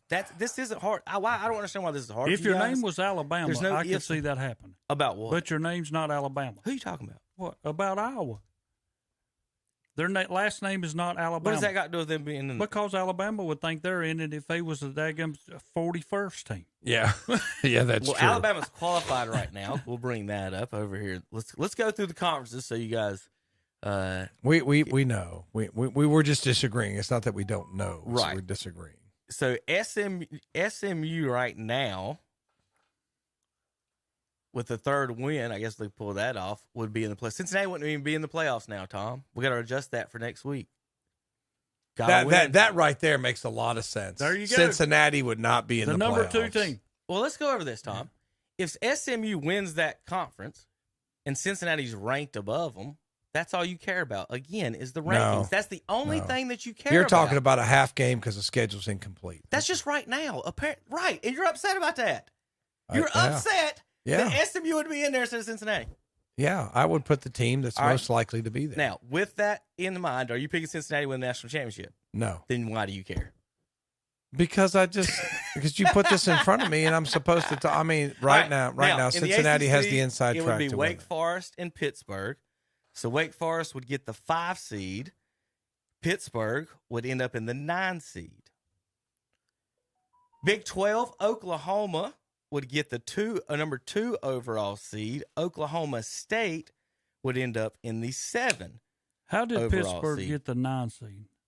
I know they you'd have them a second, but Right. how would they get the 9 seed? You do the seeds by the rankings, top 5, then the next 5, then the next. Okay. Who are you asking about? Who get what seed? Pittsburgh get number 9. What do you think they should be, Terry? Well, I don't know. I'm just saying if they're the number 2 team out of the ACC. Right, but they're the 4th out of those out of the second place teams. Okay. All right. Now I got you. Do you understand? I understand. The top 5 are the champs. I got you. You put them in order based on your rankings. The next 5 are the second place I got teams. You put them in order based on your rankings. I understand. The 11th seed is the independent champion, But they ought to BYU, be Liberty, number Notre Dame. 6. So you think they should be in front of the second place teams, Yes. whether it's BYU or Liberty or any of them. So if Liberty was the best independent team, you would have them at 6 and Yep. Alabama at 7. I would. Okay. Tommy, how do you feel about that one? I'm at a loss for this. I Now, really am. I've got the independents at the 11. I was willing to. Last year me and Hunter last year had the independent, and I think Tom liked this better. Hunter and me he had the independent at 16, and made them play the number 1 team. But you know how I feel about the independents. So would you rather have that, the independent move back to the 16, and then have to face that one team in the first game in their house? I think I've been very clear on how I feel about it. You just don't want them to be played at all. And then you're going to be very upset because number 16 is going to beat that number 1, and then you're going to say, oh, Lordy, here we go. Tom would be on the Queen side in the Revolution. He's against the independent. Actually, it was a king, but that's beside the point. Well, there was no. Did he not have a queen? Yeah, but the queen's not in charge. Did he have a queen? The queen's not in charge. Okay, well, she was the one telling him what to do. That's what I'm saying. You're on the queen's side. I mean, come on. It would be the king. If you read the petitions of the colonists, they were addressed to the king. Not to the Lord. But anyway, besides that, okay. that makes as much Oklahoma sense as State poll. would be the top 2 teams in the Big 12. Out in the Big 10 right now, you'd have Michigan State. It'll play itself out. Iowa would be the other one in the Big 10 championship game. Over in the Conference USA right now, it would be, because we're going to take the champion and not 2 teams. So in the championship game, we take the highest ranked in all these. So it'd be the UTSA Roadrunners. Charlotte's got a chance. They got rolled. They got a chance. They got rolled. No, I think Florida Atlantic. They got a new conference, Tom. They're going to the AAC. Got a lot of them jumping to the What are they in now? Conference USA. So they're going to the AAC. Yeah. Everybody switches around conferences. I mean, it's kind of like movie stars and wives. What is it? Every 5 or 6 years, Charlotte and Cincinnati change conferences, and then they come back to each other in the next 4 Yeah, well, Cincinnati's going to the Big 12, correct? Are they? Yeah, that's what I heard. Cincinnati to the Big 12. Seemed like another. I forget this. Telling about somebody this morning going to the Sun Belt, and the Sun Belt's got like 5 or 6 other teams that might come to also. I did see that. All right, I'll remember it when I see it in a minute. Or Northern Illinois right now, the top team in the Mid-American, the only undefeated team in conference play, so I gave them the bid. This is all theoretical, obviously. The 16th, they would be at Georgia. So first round games, Tom, we're playing at home. Then the next round, bowl games. So you pick your favorite bowl, Fiesta, whatever it is, to play in those. Mountain West, San Diego State would be the winner of that right now. 22 ranked, they're undefeated, 2-0. Out in the Pac-12, Oregon and Utah would get the bids in the Pac-12 championship game. They don't have a championship game, do they? Or yes, do they now? Yeah. Which one doesn't have a championship game? All of them. They all do now, finally? I know. Who was the last one to come on? One of them Probably didn't want to do Pac-12. Was it? Yeah. Okay. Sure was. SEC right now, Alabama and Georgia would get that. Now, Tom, should Texas A&M be in over Alabama? Because that was your argument a moment ago about records. Okay. Well, look here. Texas A&M is 2-2. That's different than a 2-1 and 3-1, but the 2-1 defeated the 3-1 team. That's different than comparing 2-2 and 3-1. It's different. It's not the same. If you're tied in the loss column, but I own your loss, I'm ahead of you. Period. Okay. All right. Oh, I didn't have anything to retort there, did he? Didn't have anything to retort that time. Only counting losses in Tom's games. No wins for him. I count victories. How do we not put an Appalachian State? Where's Appalachian State in this? Because Louisiana. I get ready to say, how did he not find a way to put Appalachian State in? Because I don't care. You think I care about that? Yeah, I hope anybody listening to this who has suffered through this actually understands that he does not watch college football. Does everybody understand that he does not watch college football? Right. Okay, now, so that explains a lot, doesn't it, Terry? Would my system that explains a lot. My system produce the same champion, if not the same national championship game, as whatever system they have now? Oh, that I might give you that, Kevin. You might get the same. I guarantee Alabama. I'm not a complete jerk, and Alabama would not want to play the Fighting Irish to start it off. Are you crazy? They would roll Notre Dame. They do not want. They would roll. They would roll them back to the monostery. They would be done. 6. No way. Notre Dame has nothing for Alabama. So Terry wants Notre Dame to be at the 6th seed. Notre Shame. Tom don't even want to Notre Shame got beat by Cincinnati, and Luke Fickle, of course, an Ohio State guy, came in there and took care of them. You know what? All this we've been arguing. What about the Coach O situation? Very interesting down there, where somebody gets fired but gets to complete the season. Yeah. I had no idea Coach O was this playboy. I got one question. Why is he getting fired? Because he won a national championship. at that school. Well, 3 years later, because he doesn't seem to be able to control himself around women, and I saw a lot of pictures that surprised me. Yeah. So I guess I was a little, but you know, so if it was around men, it would be okay. Let me finish. These just trying to ask. No, these women don't happen to be his wife, Kevin, and he's bringing them to practice and just weird stuff. You know, just weird stuff with Coach O that I did not expect. And people will overlook your personal character flaws if you're bringing home national championships. Okay? I think they would ignore. They wouldn't care if he's bringing Jessica Simpson to football practice as long as he's winning national championships. But when you start losing a few games, I got one question. He's under 500. Well, he had the big win over Florida. That was a big win. Can you confirm or deny that you do know or do not know that he is in an open marriage? It's a bad look. Why is it a bad look? Kevin. It's your opinion if it's a bad look. You can. I bet if you went down to the local adult store and asked anyone in there, do they think it's a bad look for Coach Oregon to have a girlfriend after winning a championship? It's Ogeron, not Oregon. Ogeron. Okay. But besides that, Coach Oregon, this guy over here. Look, I listened to this station on Sunday, and there's church on, and he's saying he's defending a guy who possibly might be in an open marriage. What does that got to do Come with on, coaching Kevin. a football team? Kevin. No. What does it have to do with coaching a football team? No, you're in the South. You're not going to stick up for a guy in an open marriage. No. It's period. Done. Does any coach at BYU have more than one wife? True or false, Tom? Cards True or false, and letters to our Mormon listeners. Or false? So why are all the coaches at Utah and BYU not fired today for having more than one girlfriend? If they kiss more than one girl today, you can't coach my kids. Is this tape delayed? It's the weird. I hope this is tape delayed. So we can get that You can off go there. 1 in 10. But it doesn't care. That's just weird. It's just weird to me. All right, Tom, hit computer. We're going to do bad picks. Okay, I was getting ready to say, Tom. I've already JB, left y'all come here. behind. Hold on. Fix Terry's camera. He's moved over to the Duke section over there. All right, this is last week's bad picks, and we'll play 2 weeks ago and then last week. So we got two sets for us to laugh at our bad picks. Bad picks. But LSU, Coach O, picking you one more time. You let me down.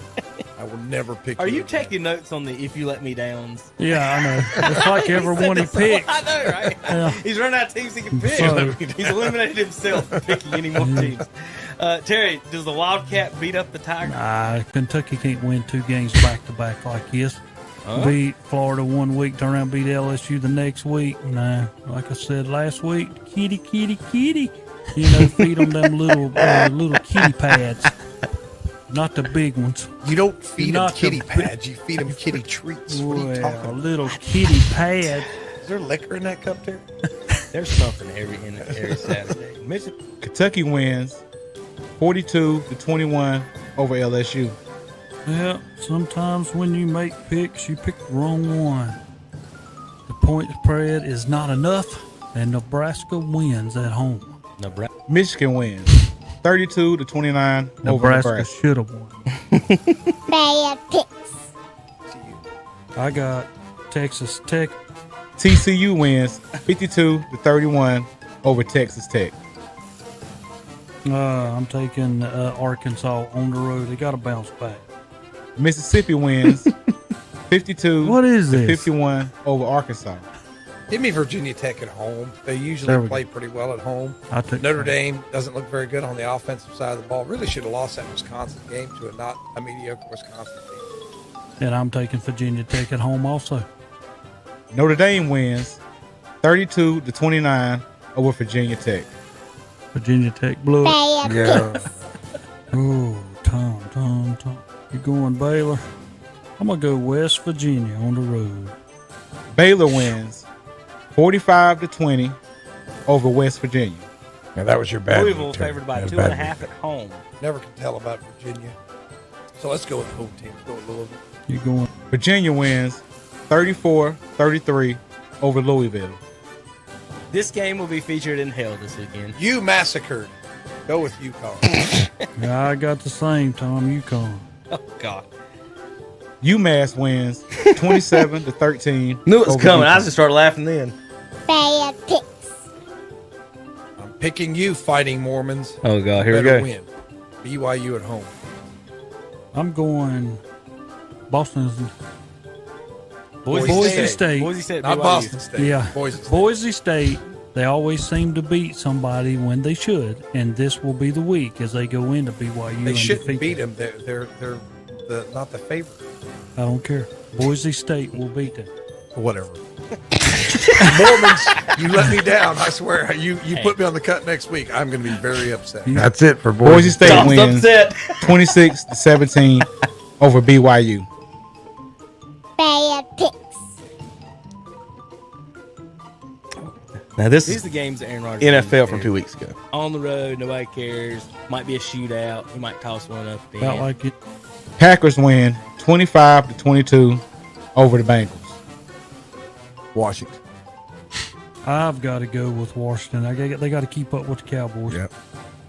Saints Wrong win answer. 33-22 over Washington. Bad picks. He gets- Raiders bounce back. I got Raiders at home. I'm gonna go Raiders. Bears win 20-9 over the Raiders. Yeah, it is, and this is when they fall. 49ers. I got 49ers on the road as well. Cardinals win 17-10 over the 49ers. Oh, give me the Panthers. Panthers favored by 3. They should have won. They at home. blew that. Without McCaffrey, I don't trust anything. I ain't seen nothing the Eagles gonna do, and I don't think the Panthers are 3-1. I think the Vikings are better than the Panthers, and they're 1-3. Right. So Talk too much. I'm taking the Panthers at home though. Eagles win They should've won. 21-18 Got pumped. I over the got that Panthers. one right.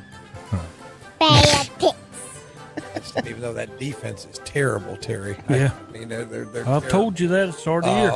I'll go with the Chiefs at home in prime. Did they? Bills win 38-20 over the Chiefs. Bad picks. I'm going to go be a homer and pick the Browns, but this is going to be a tough game for them to win. Herbert and the Chargers playing well. Got to deal with Joey Bosa. Offensive line's banged up. It's going to be a tough game, but I'm picking the Browns. Baker, please show up. Come to the game this time, please. This will be another one of them games. He throws an interception at the wrong time. Chargers win.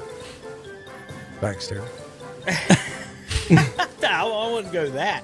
I don't see the Browns getting ever blown out by anybody. Like you said, Tom, if you don't make mistakes, let's go with the Browns win this week on the road. Browns win. Chargers win 47-42 over the Browns. Those are some bad picks. All right, boys. That was from 2 weeks ago. We'll do the next one before our NFL segment. Let's get into our college football picks this week. You guys ready for that? Yeah. Who won last week, Terry? Did you win? I had a bad week, I think. Yes, I did, Tom.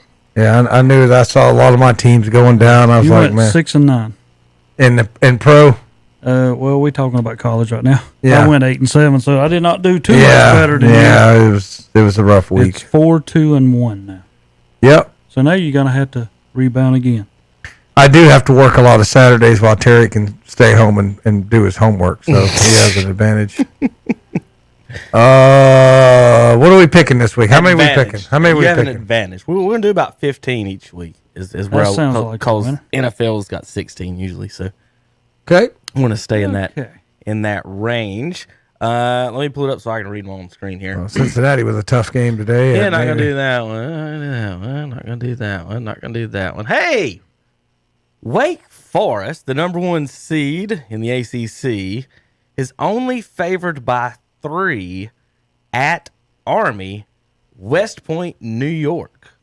Terry, Oh, who do you my- got? The Demon Deacons or the Golden Knights? I'll just keep with your picks that they're on that little pole. Wait for us. Okay.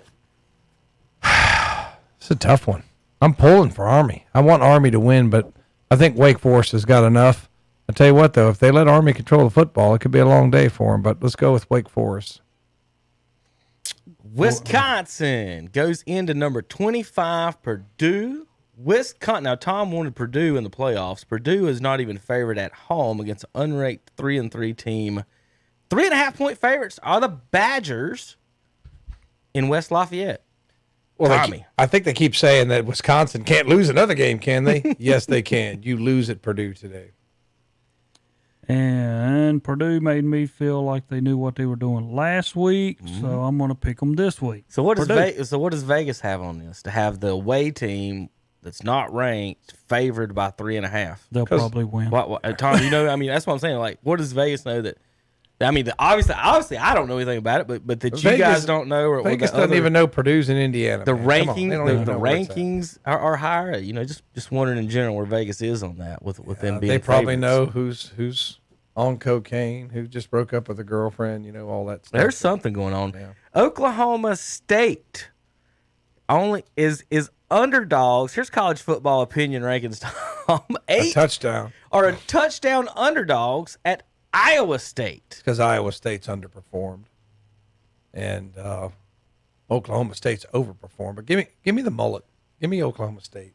That's who I got, Tom. Oklahoma State. We knew Terry was going to pick the Cowboys against the Cyclones. 1 point, home favorite. Another top 10 team. Dogs on the road to an unranked team. What's the point of rankings? If the 10 and the 8 team in the nation are going to be dogs on the road to unranked teams, UCLA 1 point favorite against Oregon. Well, Oregon doesn't play well on the road. I think that's what it is. But They don't. They beat Ohio State. Ohio State didn't play well at home. That's in the Rose Bowl. They didn't play well at home. I mean, Ohio State, they just looked awful against Oregon. Really, after that Oregon game, Terry, I was like, these guys might not want a Big Ten game with that. Go ahead and take UCLA. No, I'm going to take Oregon. Oh, okay. We're on the same page. Okay. We got all the same picks so far, right? You going to Coach Oregon, too? Yeah, I'm going to Coach Oregon. Well, speaking of him, Ole Miss is favored by 7.5. They're 12 against LSU, favored at home. That sounds more like it, looking at it. Terry, who you got in this Ole one? Miss. Yeah, I think Mississippi's going to get the win. Lane Kiffin beats the, shall we say, the amorous Coach O. That's it.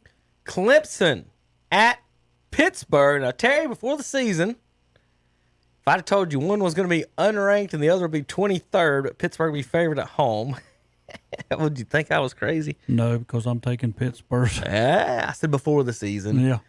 Pittsburgh Panthers by Terry. Tom. All right. What are you doing with your best friend, Dabo? All right.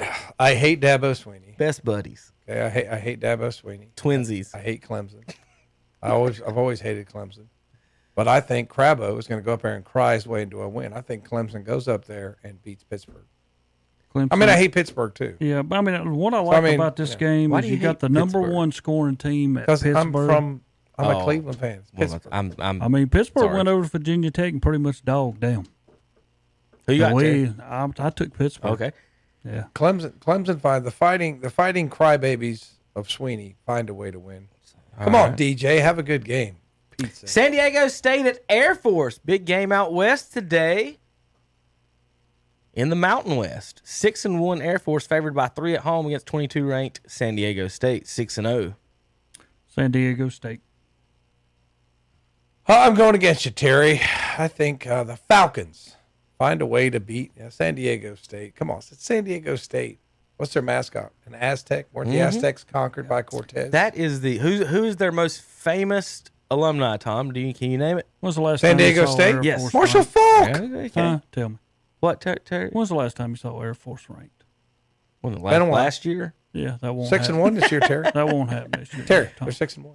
That's good. They're not ranked. The Texas San Antonio Roadrunners. We're not picking that game. Favored by 6 at Louisiana Tech. Oh, they're ranked. Yeah, they're in the playoffs, Tom. They're 14th. They'll be going to Oregon next week in the playoffs. You want me to pick, Tom? Go ahead. All right, Louisiana Tech. Okay, go ahead. Give me the University of Texas San Antonio. The Roadrunners. That's a good See, ball. they're at there, so it won't be the Alamo for them. Don't worry, Tom. You're on the road. You lost. No. USC 3-3. Dogs at Notre Dame by 7. Did the Fighting Irish get upset? I guess you call it upset. Terry. Notre Dame. Notre Shame. Give me the Trojans. South Carolina. No, we're going to do that as a big spread. Here we go, Terry. Y'all made the poll. Y'all made a pick. Wolfpack favored on the road in Miami by 3.5, Hard Rock Stadium. Terry, $12. You can see the Wolfpack play in Hard Rock Come Stadium. on, Terry. What time's the game? Yeah. 7:30. We can get down. Let's go get us a flight, Terry. Let's go down there. Tickets are less than the hot dog basket you get at the concession stand. It's kind of scary because they brought Diaz up this morning about all they thinking about is winning, and I'm like, why do you bring it up today? I mean, what was that about? Why did it even come up? Miami even come up today? But anyway, North Carolina State goes on the road. They went up to Boston College and kind of whitewashed them in the second half last week. So I think they'll win at Miami. All right. Well, I've got a team that gets on my nerves and a team I can't stand. So I'm going with the team that gets on my nerves. Give me State. Tom picked State. We talked about it a little bit earlier. At beat Coastal. We didn't pick that game. Yeah, we didn't pick it. We should have picked it. Totally forgot about that. Because I would have took the chickens. Definitely. Yeah. You know I would have. That would have been on bad picks. That would have been on bad picks, too. That'd been the only thing we played. Yeah, we just played that over and over. That would have been the open welcome. Well, the chicken. Because you would have said something silly like, the chickens are going to go up the mountain and dominate them. Yeah, they're going to peck the eyeballs out of those Mountaineers. I'd have said something stupid like that. But I tell you what, the chickens have kind of like, I like them. I mean, I really do. Myrtle Beach, I like Myrtle Beach. They're an underdog team. There's a lot of things I like about them. So they go up to Appalachian State and all the annoying Appalachian State fans, and you have a chance to shut them up for respect. No, we got to listen to them all week. Now we got to listen to these Appalachian State fans. Act like you've won before. We're the Rodney Dangerfield. See, and what Coach Pruitt said, Coastal wins. They have one good win season. They're in the top 15. App does it year after year after year. I will agree and we don't get nothing. I'll agree. See, but people at Myrtle Beach get drunk and go to the beach. App fans get drunk and then want to get in your face. That's the difference. That's the difference. Well, if we go backwards, there's a hill there. We can't go up that thing. Too drunk. Oh my gosh. Yeah. All right, let's pick some other games. Let's look over in the ACC. How many you got there, Terry? 10. All right, 10. Let's see if there's any in the ACC that we can that's competitive. We're this going week. 5 more games. Yes. How about 5 more games? Let's go to the Tar Heels. Don't play this week. Thank goodness. Georgia Tech at Virginia. They lost. Mac Brown's never beat his alma mater. How about that? He's 0-11 against them. There's a lot of teams Mac Brown ain't never beat. What's his alma mater? Florida State. Oh, really? Yeah. Did not realize that. Yeah, I didn't know that's where he went, but I know he's never beat Florida State. Kill him every time. Virginia, land of dead presidents. Who you got, Tom?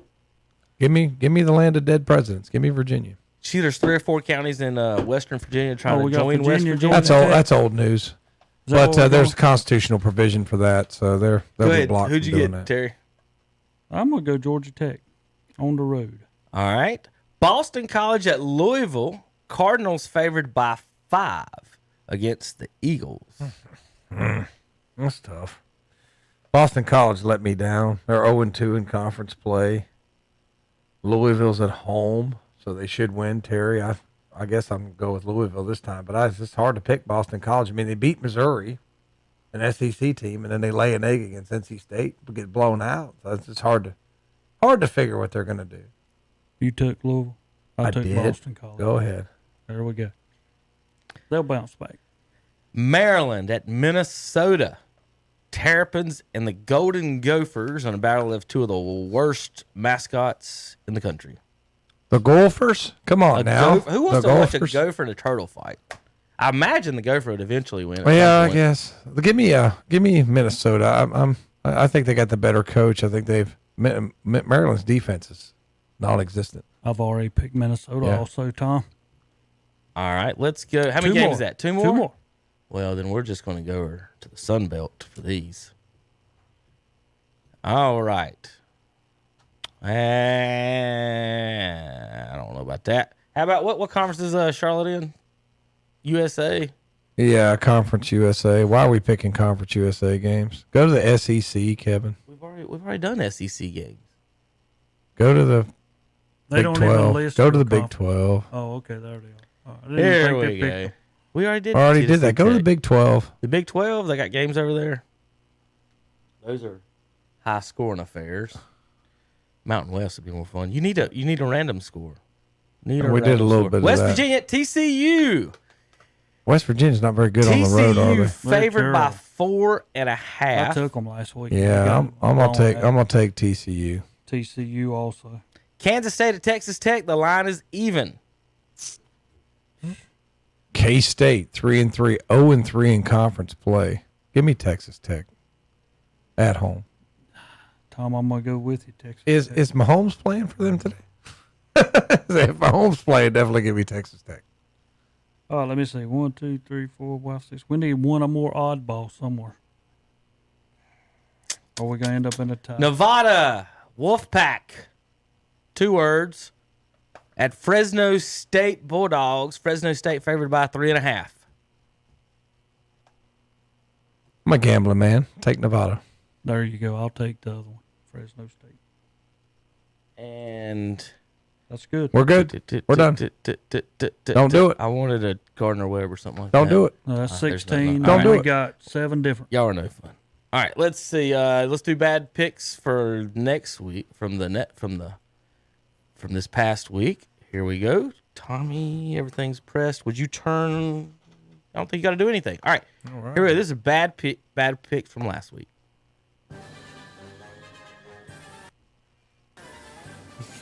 Give me Boston College. I don't blame you for that. I'm gonna take State because I'm a State fan. North Carolina State wins 33-7 over Boston College. Herm, don't let me down. Arizona. That's me also, Arizona State. Don't let me down. Utah wins 35-21 over Arizona State. Give me Tennessee. Upset special. It's close. Appreciate it, Tom. For one of us. Mississippi wins 31-26 over Tennessee. Bad picks. I think Shiano's going to get it straight. Rutgers. They got Rutgers out so far. Vote them down. Northwestern wins 21-7 over Rutgers. I've got Miami. Terry takes Miami in Chapel Hill. North Carolina wins 45-42 over Miami. Texas, man. Texas rebounds. Let's say Texas. I like Texas. Oklahoma State wins 32-24 over Texas. Bad picks. Give me Arkansas at home. I'm also going to take Auburn wins 38-28 over Arkansas. I like Florida. I think Coach O's on the hot seat. I'm also going Florida also. Did you picture Coach O in a job interview? Yeah. We have a translator, please. What'd you say again? What'd you say again? Huh? I'm gonna go. We gonna win football game. LSU wins. What was that? 42. It's Coach O, man. Bad picks. I'm taking Nebraska. Give me Nebraska. Minnesota wins 30-23 over Nebraska.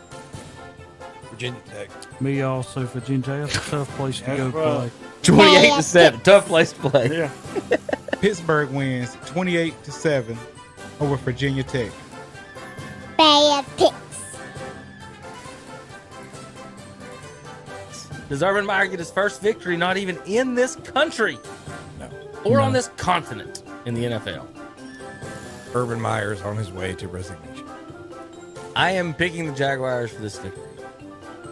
Jaguars win 23-20 On this? over the Dolphins. Bad picks. I'm going with the Bears.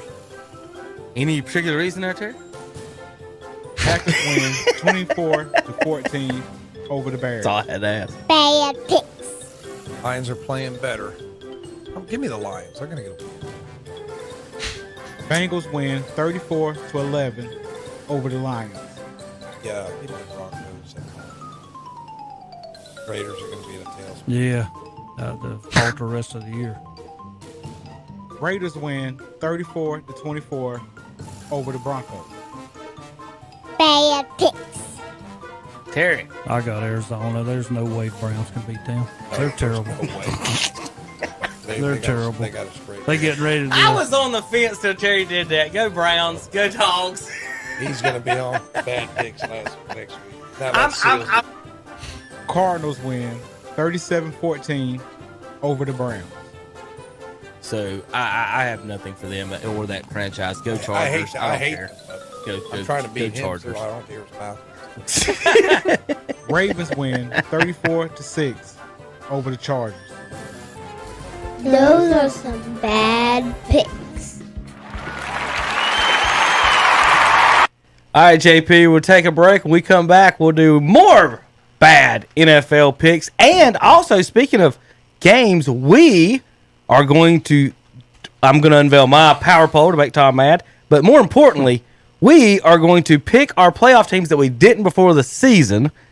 And we're going to do it from now that we have a little bit more information. We can probably be way more accurate. And we totally forgot to do this for the season. We'll be back in a few minutes. KTCBroadcasting.com. Bills win Monday. They get beat.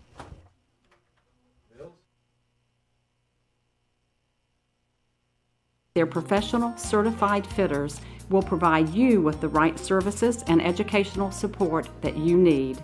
Join them for their open house on October 23rd from 10 a.m. to 2 p.m. at 1100 South Lafayette Street in Shelby. They will have giveaways, live demonstrations, educational sessions, food, vendors, and much more. So come by and meet the wonderful team at Survivor Friendly. Spending too much time at home with nothing to do? Then go shopping. That's right, go shopping at whatsupshopper.com. Local area businesses are featuring their products and services on whatsupshopper.com. You can also play our contest, listen to the swap shop, and more. Make it one of your favorites. There are also valuable coupons from area businesses. And as they say, let your fingers do the walking and shop online at whatsupshopper.com. You'll love it. Country Gold with Terry Clark. I'm Terry Clark, inviting you to join me for Country Gold, where we play your favorites from the 80s and 90s. This week, my guest will be Toby Keith, who just released a new album called Peso in My Pocket. We'll also talk to a bunch of his buddies, including Clay Walker and Shania Twain. Toby and I have toured together over the years, so we'll have a lot of road stories this week on Country Gold with Terry Clark. Thursday afternoons at 1 o'clock on Carolina Country WCSL, 92.3 FM, 1590 AM, and online at KDCBroadcasting.com. It's time to head to the mountains. Crowder's Mountain Golf Course, that is. The fairways are plush and the greens are immaculate. Play and ride 18 holes Monday through Friday for $28, after one for $25. Play and ride 18 holes on weekends for $38 and $33 after 1 o'clock. Seniors play and ride Monday through Friday for $25, and Monday is Ladies' Day. Ladies play and ride on Mondays for $18. And for that special golfer on your Christmas shopping list, ask about Crowder's Mountain gift certificates. The Crowder's Mountain Golf Course, 255 Lincoln Academy Road, Kings Mountain. For tee times, call 704-739-7681. If you're in the market for new flooring, go to this area's most recommended flooring store. That's Flooring America on Slater Street in Kings Mountain.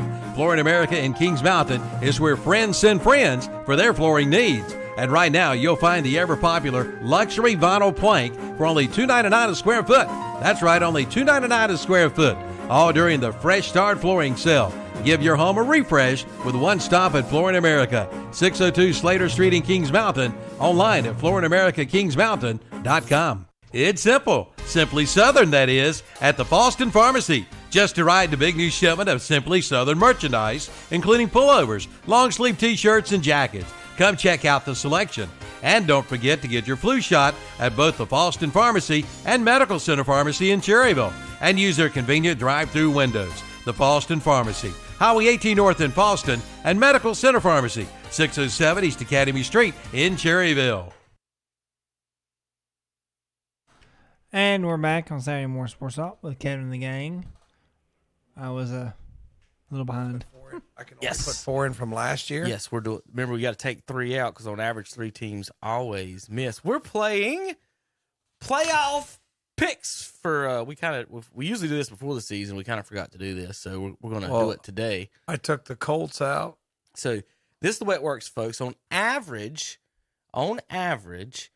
every year, 3 teams of each side, AFC and NFC, missed the playoffs that made it the year before. So you have to take 3 out and then put 3 new replacements. So, Tom, you did it without me saying anything in the NFC. Okay.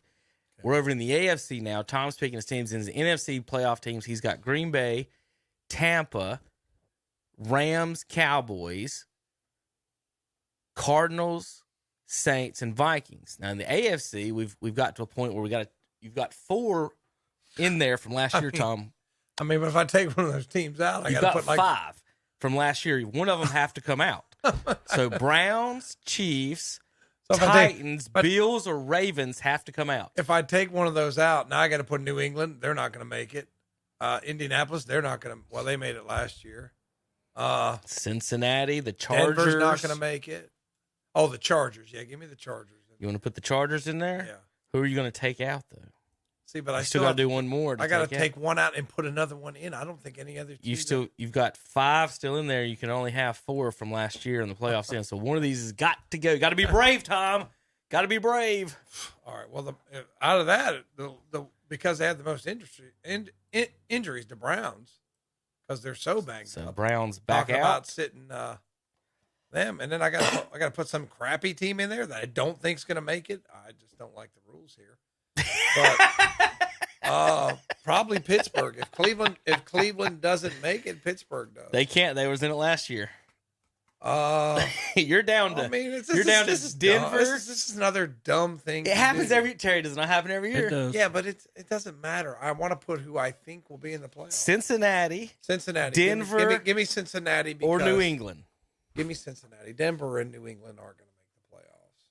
Cincinnati.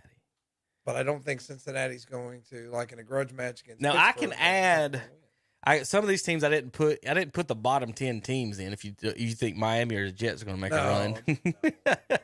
All right, Terry, let's do you. West, who you got? I mean, the AFC. Who you got in the AFC? Buffalo.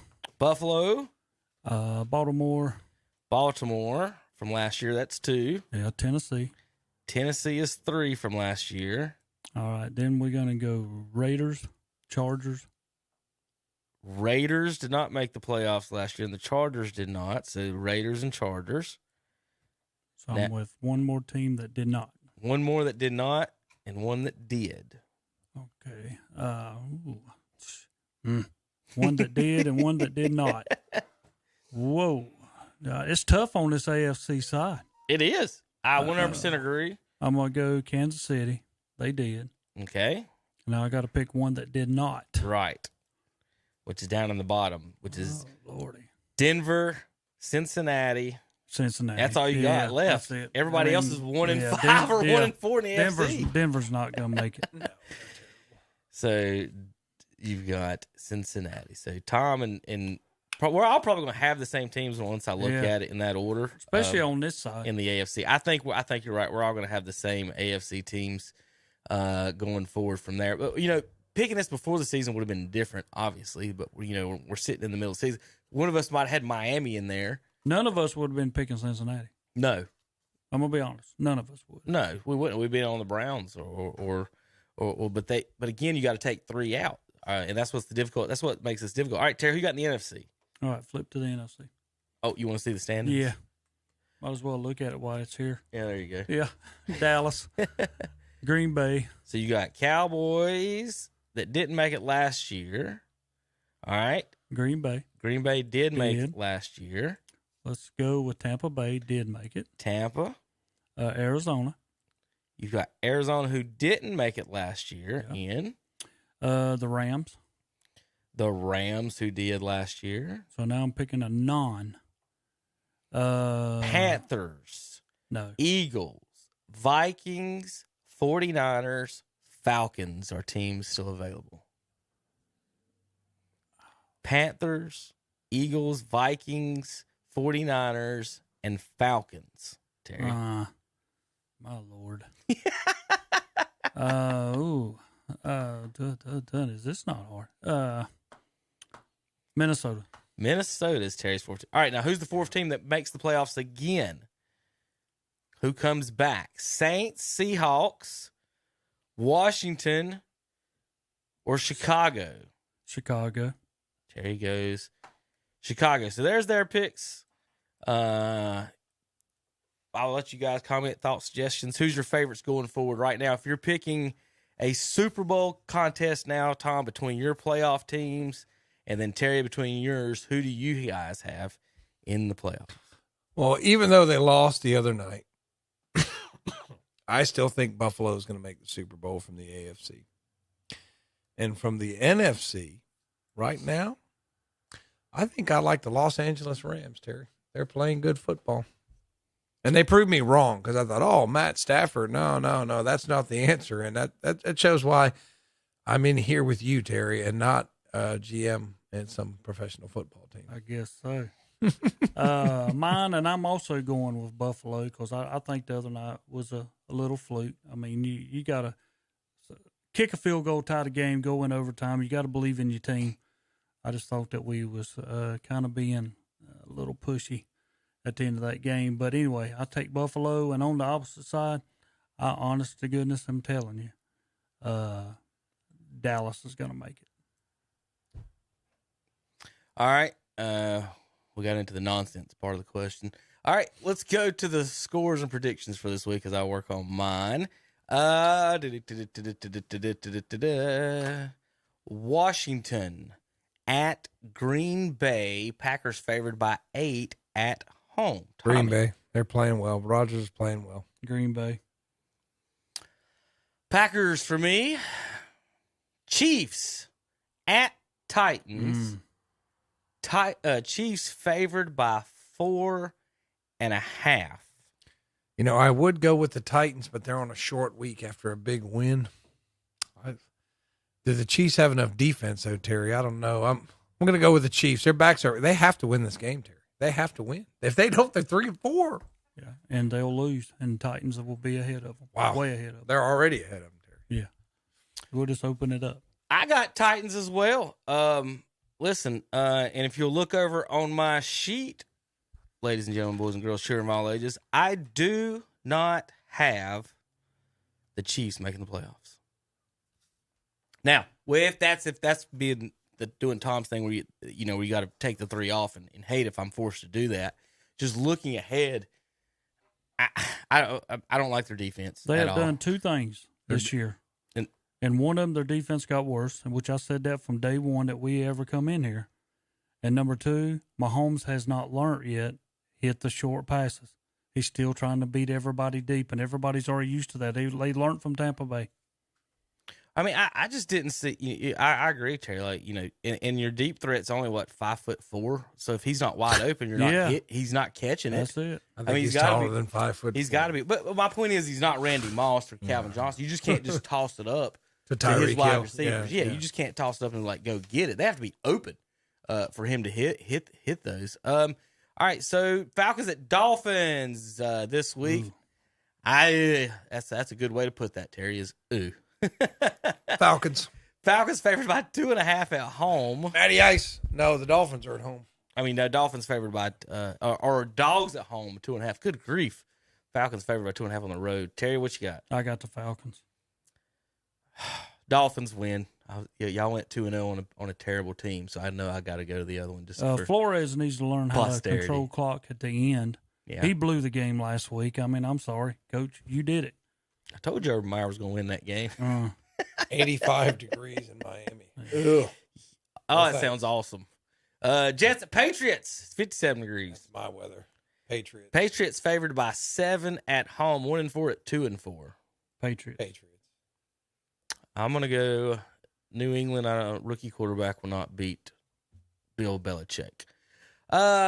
Panthers at the New York Football Giants. Sam Darnold and Chuba Hubbard head up there. Panthers favored by 3 in East Rutherford, New Jersey. Carolina. Yeah, give me Carolina. Who's quarterbacking for the Giants this week? Is it still Davis Mills? Or I don't know. Davis Mills. Or he's with the Texans. Who's the quarterback for the Giants this week? But Barkley's hurt, right? Yeah. So Panthers should win. I'll go with Panthers this week. It'll be 20-17. Yeah, it'll be a 3-point game. It'll be like that Thursday game. Yes, but they're not going to blow them. I don't think they'll blow them out. We'll be on bad picks next week for that one. Bengals at Ravens. Uh-oh. Do the Bengals announce their authority? No. Or that they're here? Not at Ravens. Their presence. Not at the bank. I think it's the Ravens are going to win. The Ravens are playing well, and it makes me sick to my stomach. This is tough for me too, Tom. I got an Ohio State quarterback against a running quarterback and two teams that I could care less for. I'm pulling for the Earthquake in this one too. I went against Harbaugh last week. I'll go Ravens. He's pulling in this one. for an earthquake, Terry. I didn't pull for anybody to get hurt. I'm pulling for the ground to open up and the game to cancel in the stadium. How about that? Is that whatever? Eagles at Raiders. Raiders favored by 3. Raiders. I'll go Raiders as well. Tom, you want to pick the Lions to get their first win this week at the Rams? Lions, you let me down. Rams, you let me down. Whoever that big meathead coach they got for Detroit looks like he still needs to be playing. Rams. He's an idiot. Rams. This week they announced it was pretty special to watch on TV. Watch to see on the video. Chris Spielman is getting inducted into the Lions Ring of Honor this week. They did a surprise announcement where he read it. He had his family sitting there waiting. It was pretty emotional to see him. He's a good guy. Spielman's a good guy. Really good guy. He is still the all-time leading tackler in Detroit Lions history. And you know that Spielman tried to go to the University of Michigan. His daddy wouldn't let him go. He said, "No, you're not going to Michigan." Texans at Cardinals. Cardinals favored by 18. That's a huge. Somebody must have got hurt for the NFL Texans. spread. Somebody must have got hurt for the Cardinals for it to be. For the Texans for it to be that big. It might just be there. The Texans, Bears. I'll go Cardinals. Yeah. Bears at Buccaneers. Bucks favored by 11.5. I'm not sure about that. It maybe not. Tampa Bay. Yeah, Buccaneers. I'm picking the Bucks, but I don't know about that spread. Colts at 49ers. 49ers favored by 4. I'm going 49ers. Is Garoppolo playing or who's playing quarterback? Either one of those quarterbacks is better than the one in Indianapolis, so I'm going 49ers. I'm going against her. The Colts go into, well, it's not even San Francisco. They play what? Santa Clara. Santa Clara. Give me the Colts over Santa Clara. I'll go 49ers too. I don't think they're pooping on the streets in Santa Clara that I know of. They might be. They're taking Colts.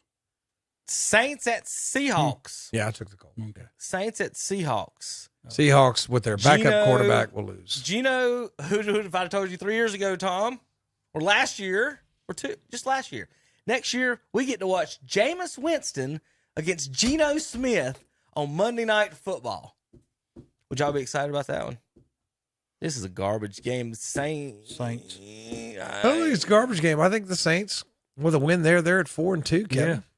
No, either one of these. I think both of these teams are garbage. They're not going to win a Seattle's championship. already worrying about next year. I know Russell's out 7 weeks. Russell's probably out of Seattle. Their defense wasn't good to begin with. Saints should win on the road. I will pick them to win. All right, JP, let's take a break. When we come back, we're going to talk Atlanta Braves baseball and more on KDCBroadcasting.com. Looking for a new car? Maybe a pre-owned car or truck, or maybe an SUV? Then let your fingers do the walking and go to whatsupshopper.com. Local dealers with local vehicles. You don't have to drive all over the country. Just click on whatsupshopper.com and take a look at the local selection of cars, trucks, SUVs, and more from local dealers in Gaston, Cleveland, and Lincoln counties. Car shopping just got easier by going to whatsupshopper.com. Pick yours out today. November 2nd is Election Day in Cherryville. My name is Jeff Cash, and I'm requesting your support and vote as mayor of Cherryville. I have over 40 years of service in municipal government.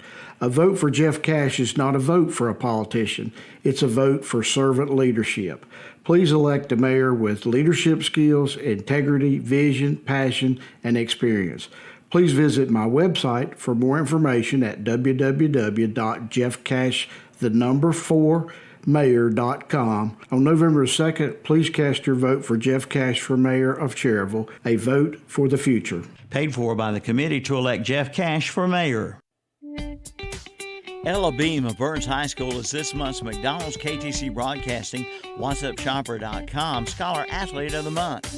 Ella is a senior at Burns High School and is a member of the women's soccer team and the wrestling team. Ella has a grade point average of 4.35. Her advanced courses include psychology, earth and environment science, U.S. history, Language and Composition, Spanish 3, Math 171, and English 3.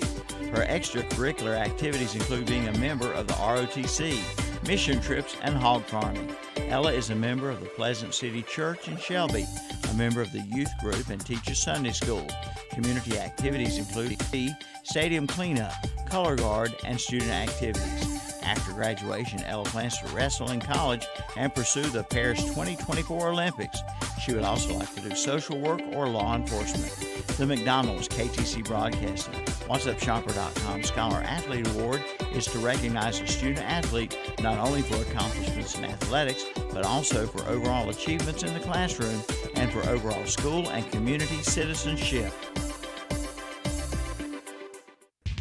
Get driving power and productivity with a Kubota Innovative RTV 900XT from Parker Farm Service in Kings Mountain. It takes real muscle to manage your livestock and property, and the right utility vehicle can make all the difference. The Kubota RTV 900XT is engineered for day in and day out durability with a reliable 21.6 horsepower diesel engine, an optional hydraulic lift bed, and four-wheel drive. See it today at Parker Farm Service, 126 Bessie Drive in Kings Mountain. The deals on Halloween costumes and decorations are so good, it's almost scary at Teddy's Emporium Outlet in Eastridge Mall in Gastonia. And just arrived Christmas items too. And don't forget their craft items are half price. Teddy's has men's, women, and children's clothing, and Litter Genie cat litter is $9.50 a box. Plus Dove Antiperspirant Spray is $2.25. Teddy's Emporium Outlet at Eastridge Mall on North New Hope Road in Gastonia. Like them on Facebook too. And we're back on Saturday Morning Sports Talk with Kevin and the gang. Welcome back to the broadcast, KTC Broadcasting Saturday Shock Dogs. WhatsUpShopper.com.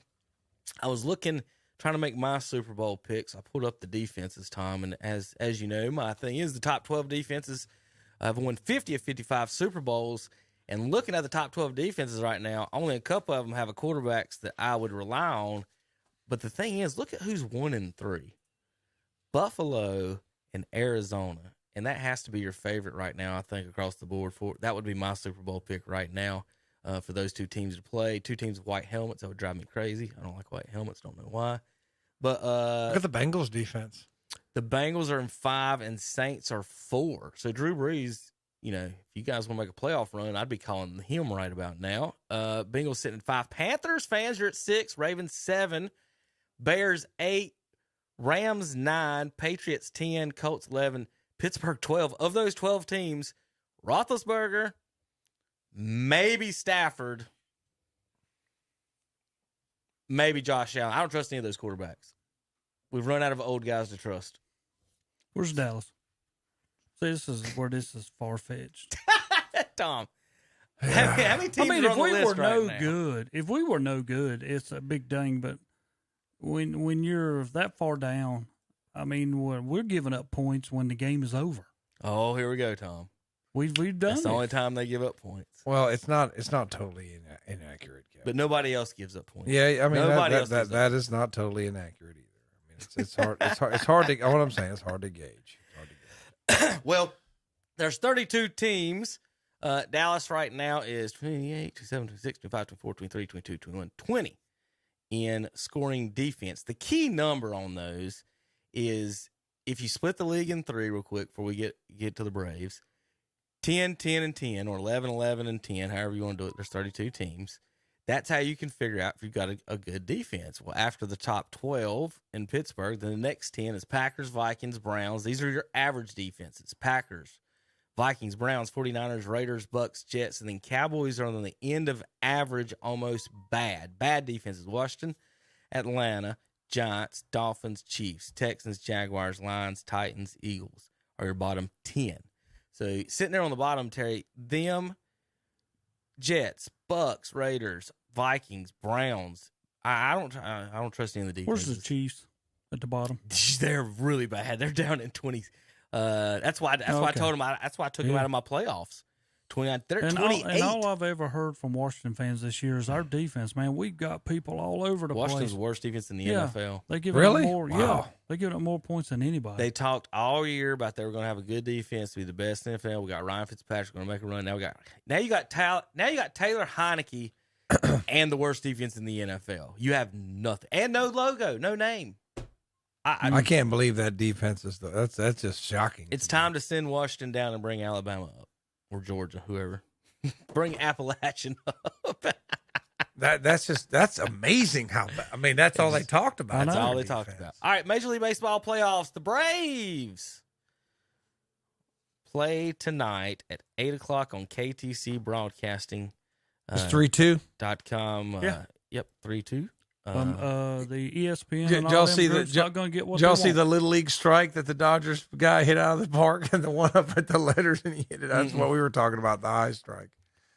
Oh, it's funny. I'm just telling you. This is the let's see if I can get here's the schedule for the next few nights here. Oh, that's not that. There you go. So Houston advances with the win 5-0 win over Boston last night. Atlanta and the Dodgers play tonight at 8. Atlanta leads the series 3-2.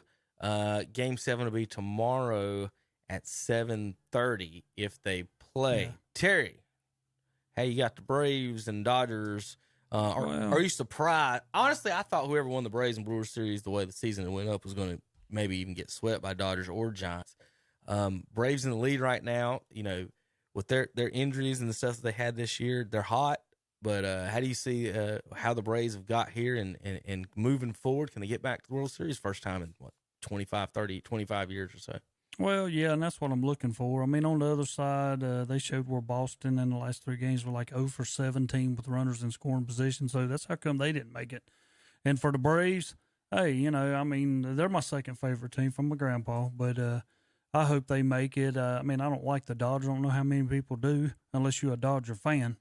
But I'm not for them. I don't pull for them. I don't even care whether they even in Major League Baseball for myself. But I'm pulling for the Braves, and Braves cannot say nothing this year. You got 2 games at home. You got to win 1. That's all you got to do. So it's not like last year when they had to go to L.A. and they, the last 2 games were there. I just now realized that they got the home field advantage because the Dodgers are the wild card team, and the Dodgers won. That's it. It's different this year. 18 more games than them in the regular season. So there's your opportunity right there, Braves. No excuses. Games. No excuses if you cannot win 1 out of 2. Just think about it. And that's that going back to the All-Stars game too. That's another thing that, like, they can drive you crazy about baseball. You could be, what if you're, you could have the best record in baseball in the American League, win 125 games, right? Mm-hmm.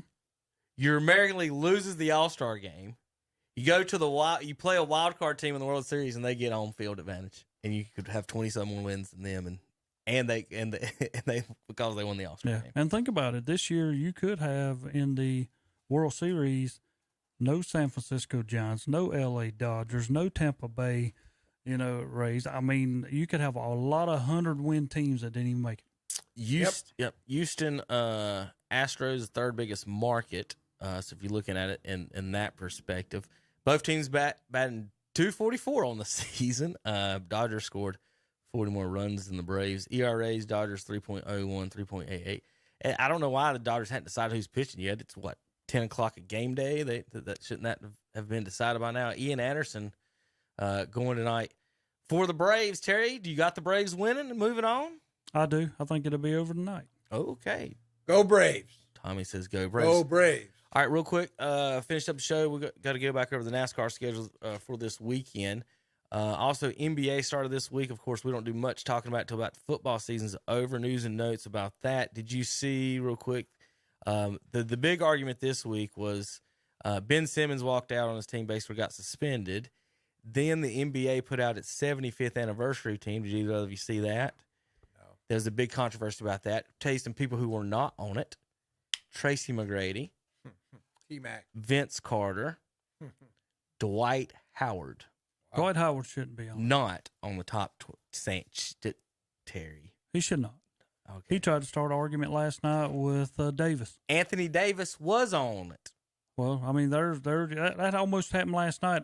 Dwight Howard will Who's had a better career, Terry? Well, I mean, yeah, right now you'd have to take Dwight Howard over a long period of haul. I know, but what I'm saying is that was the argument, was that the NBA has Anthony Davis on that list and not Dwight Howard. Yeah, but they got in a fight last night almost. Right. Yeah, and Dwight Howard waiting. He'll be one of them that'll be on their trading blocks. They'll get rid of him.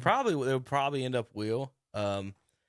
It is one. I know Terry for some reason don't like Dwight Howard, but it is just sad how it's sad how he's been treated, and people look at him and treat him. For him not to be on that 75th anniversary team, to me, is insane. He was the best center in the league for 10 years, maybe 15 years. Yeah. Anthony Davis is on it. He's got the same number of championships as Dwight Howard on the same team. Yeah, but everywhere Dwight Howard goes, there's arguments. There's something wrong everywhere he goes. So you're not a good basketball player because the guys don't like you on your team? No, that's not necessarily the choice, but it's just everywhere he goes, somebody does not like him there. Kobe Bryant never liked him. Yeah. You know. Well, he liked him in Orlando. You know, I do not know. Well, Terry, they're at Kansas this weekend. Playoff standings where everybody's at right now. Larson, Blaney, Hamlin, and Bush. Larson's already advanced. Kyle is 8 points up on Chase Elliott, Keselowski, Truex, and Logano.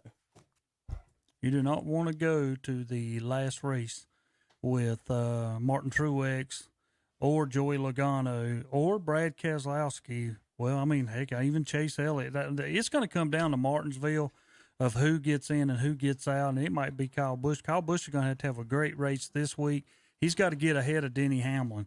That way, if something happens, Hamlin will be the one that'll be bumped out instead of him. So. All right, who you got? This is Kansas. What's the schedule there this weekend, JP? I could pull it up see if you can get to it before I can. I can pull it up on the internet if I got to, but I'd rather you do. I got it.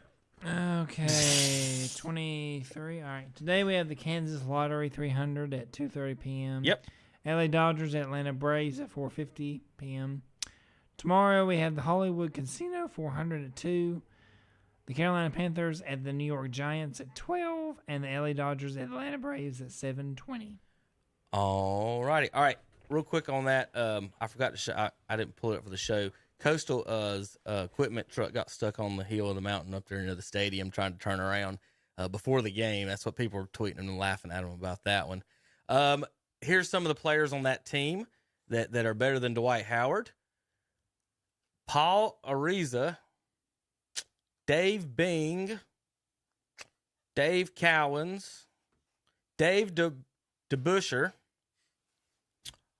John Havlicek. I'm sure he would dunk all over Dwight Howard. Hal Greer's out there. He's not better than Dwight Howard. In case our listeners are wondering, it's all because Dwight Howard responded to one of his tweets. Yeah. You realize that? No, he's one of the all-time best centers. He's good. He's good. Damian Lillard is on the list, Terry. I've not made it. No. He's on the 75 team, ahead of Vince Carter, Tracy McGrady, Dwight Howard. Damian Lillard, I don't know if he's ever got out of the second round, has he? Who else on this team is garbage? Tom's favorite players on this, Tom? Robert Parrish. Yep. He is not better than Dwight Howard. Stop it, Terry, you know it. Who else? There's a couple. There was one or two. Bill Sharman, Dolph Shays. And there's about 10 people that are hot garbage on there that Vince Carter, T-Mac, and Dwight Howard should all be on there. I think Steph Curry, of course, obviously made it. I didn't know if there's any other surprises. Carmelo's on there, Terry. That's your buddy. Garnett, all three of the Celtics made it. Paul Pierce made it, who I don't think is better than Vince Carter or Tracy McGrady. He just ended up with Ray Allen and Kevin Garnett on his team. Yeah, if you're pulling for the Lakers this year, you're pulling for a bunch of, and this is Tom in our bracket, a bunch of older men. Yep. You know, that's what you're pulling for. I want to take a picture of that. A bunch of pictures. That's it. Give me the picks, man. Give me the picks. Oh, I'm sorry, Tom. Of what? Sorry, listen. This week's pick? Yeah. He wants to This gives me something to do today. There you All right. go. Well, folks, thanks for tuning in. Watch college football today. I'm going to be at a wedding today. Listen to college football. Listen to the Braves tonight. My little niece, no longer niece no more, getting married today. Gabby Mayu. Go Pack. And Will. We'll see you guys next week. I may be Right. at the Renaissance Fair tomorrow eating a turkey leg. I got Right. no Browns and no Mountaineers football this weekend. Good day for the Renaissance. I'm going to spend all day on Chub Hub. We'll be back next week. KTCBroadcasting.com. Let's go, bro.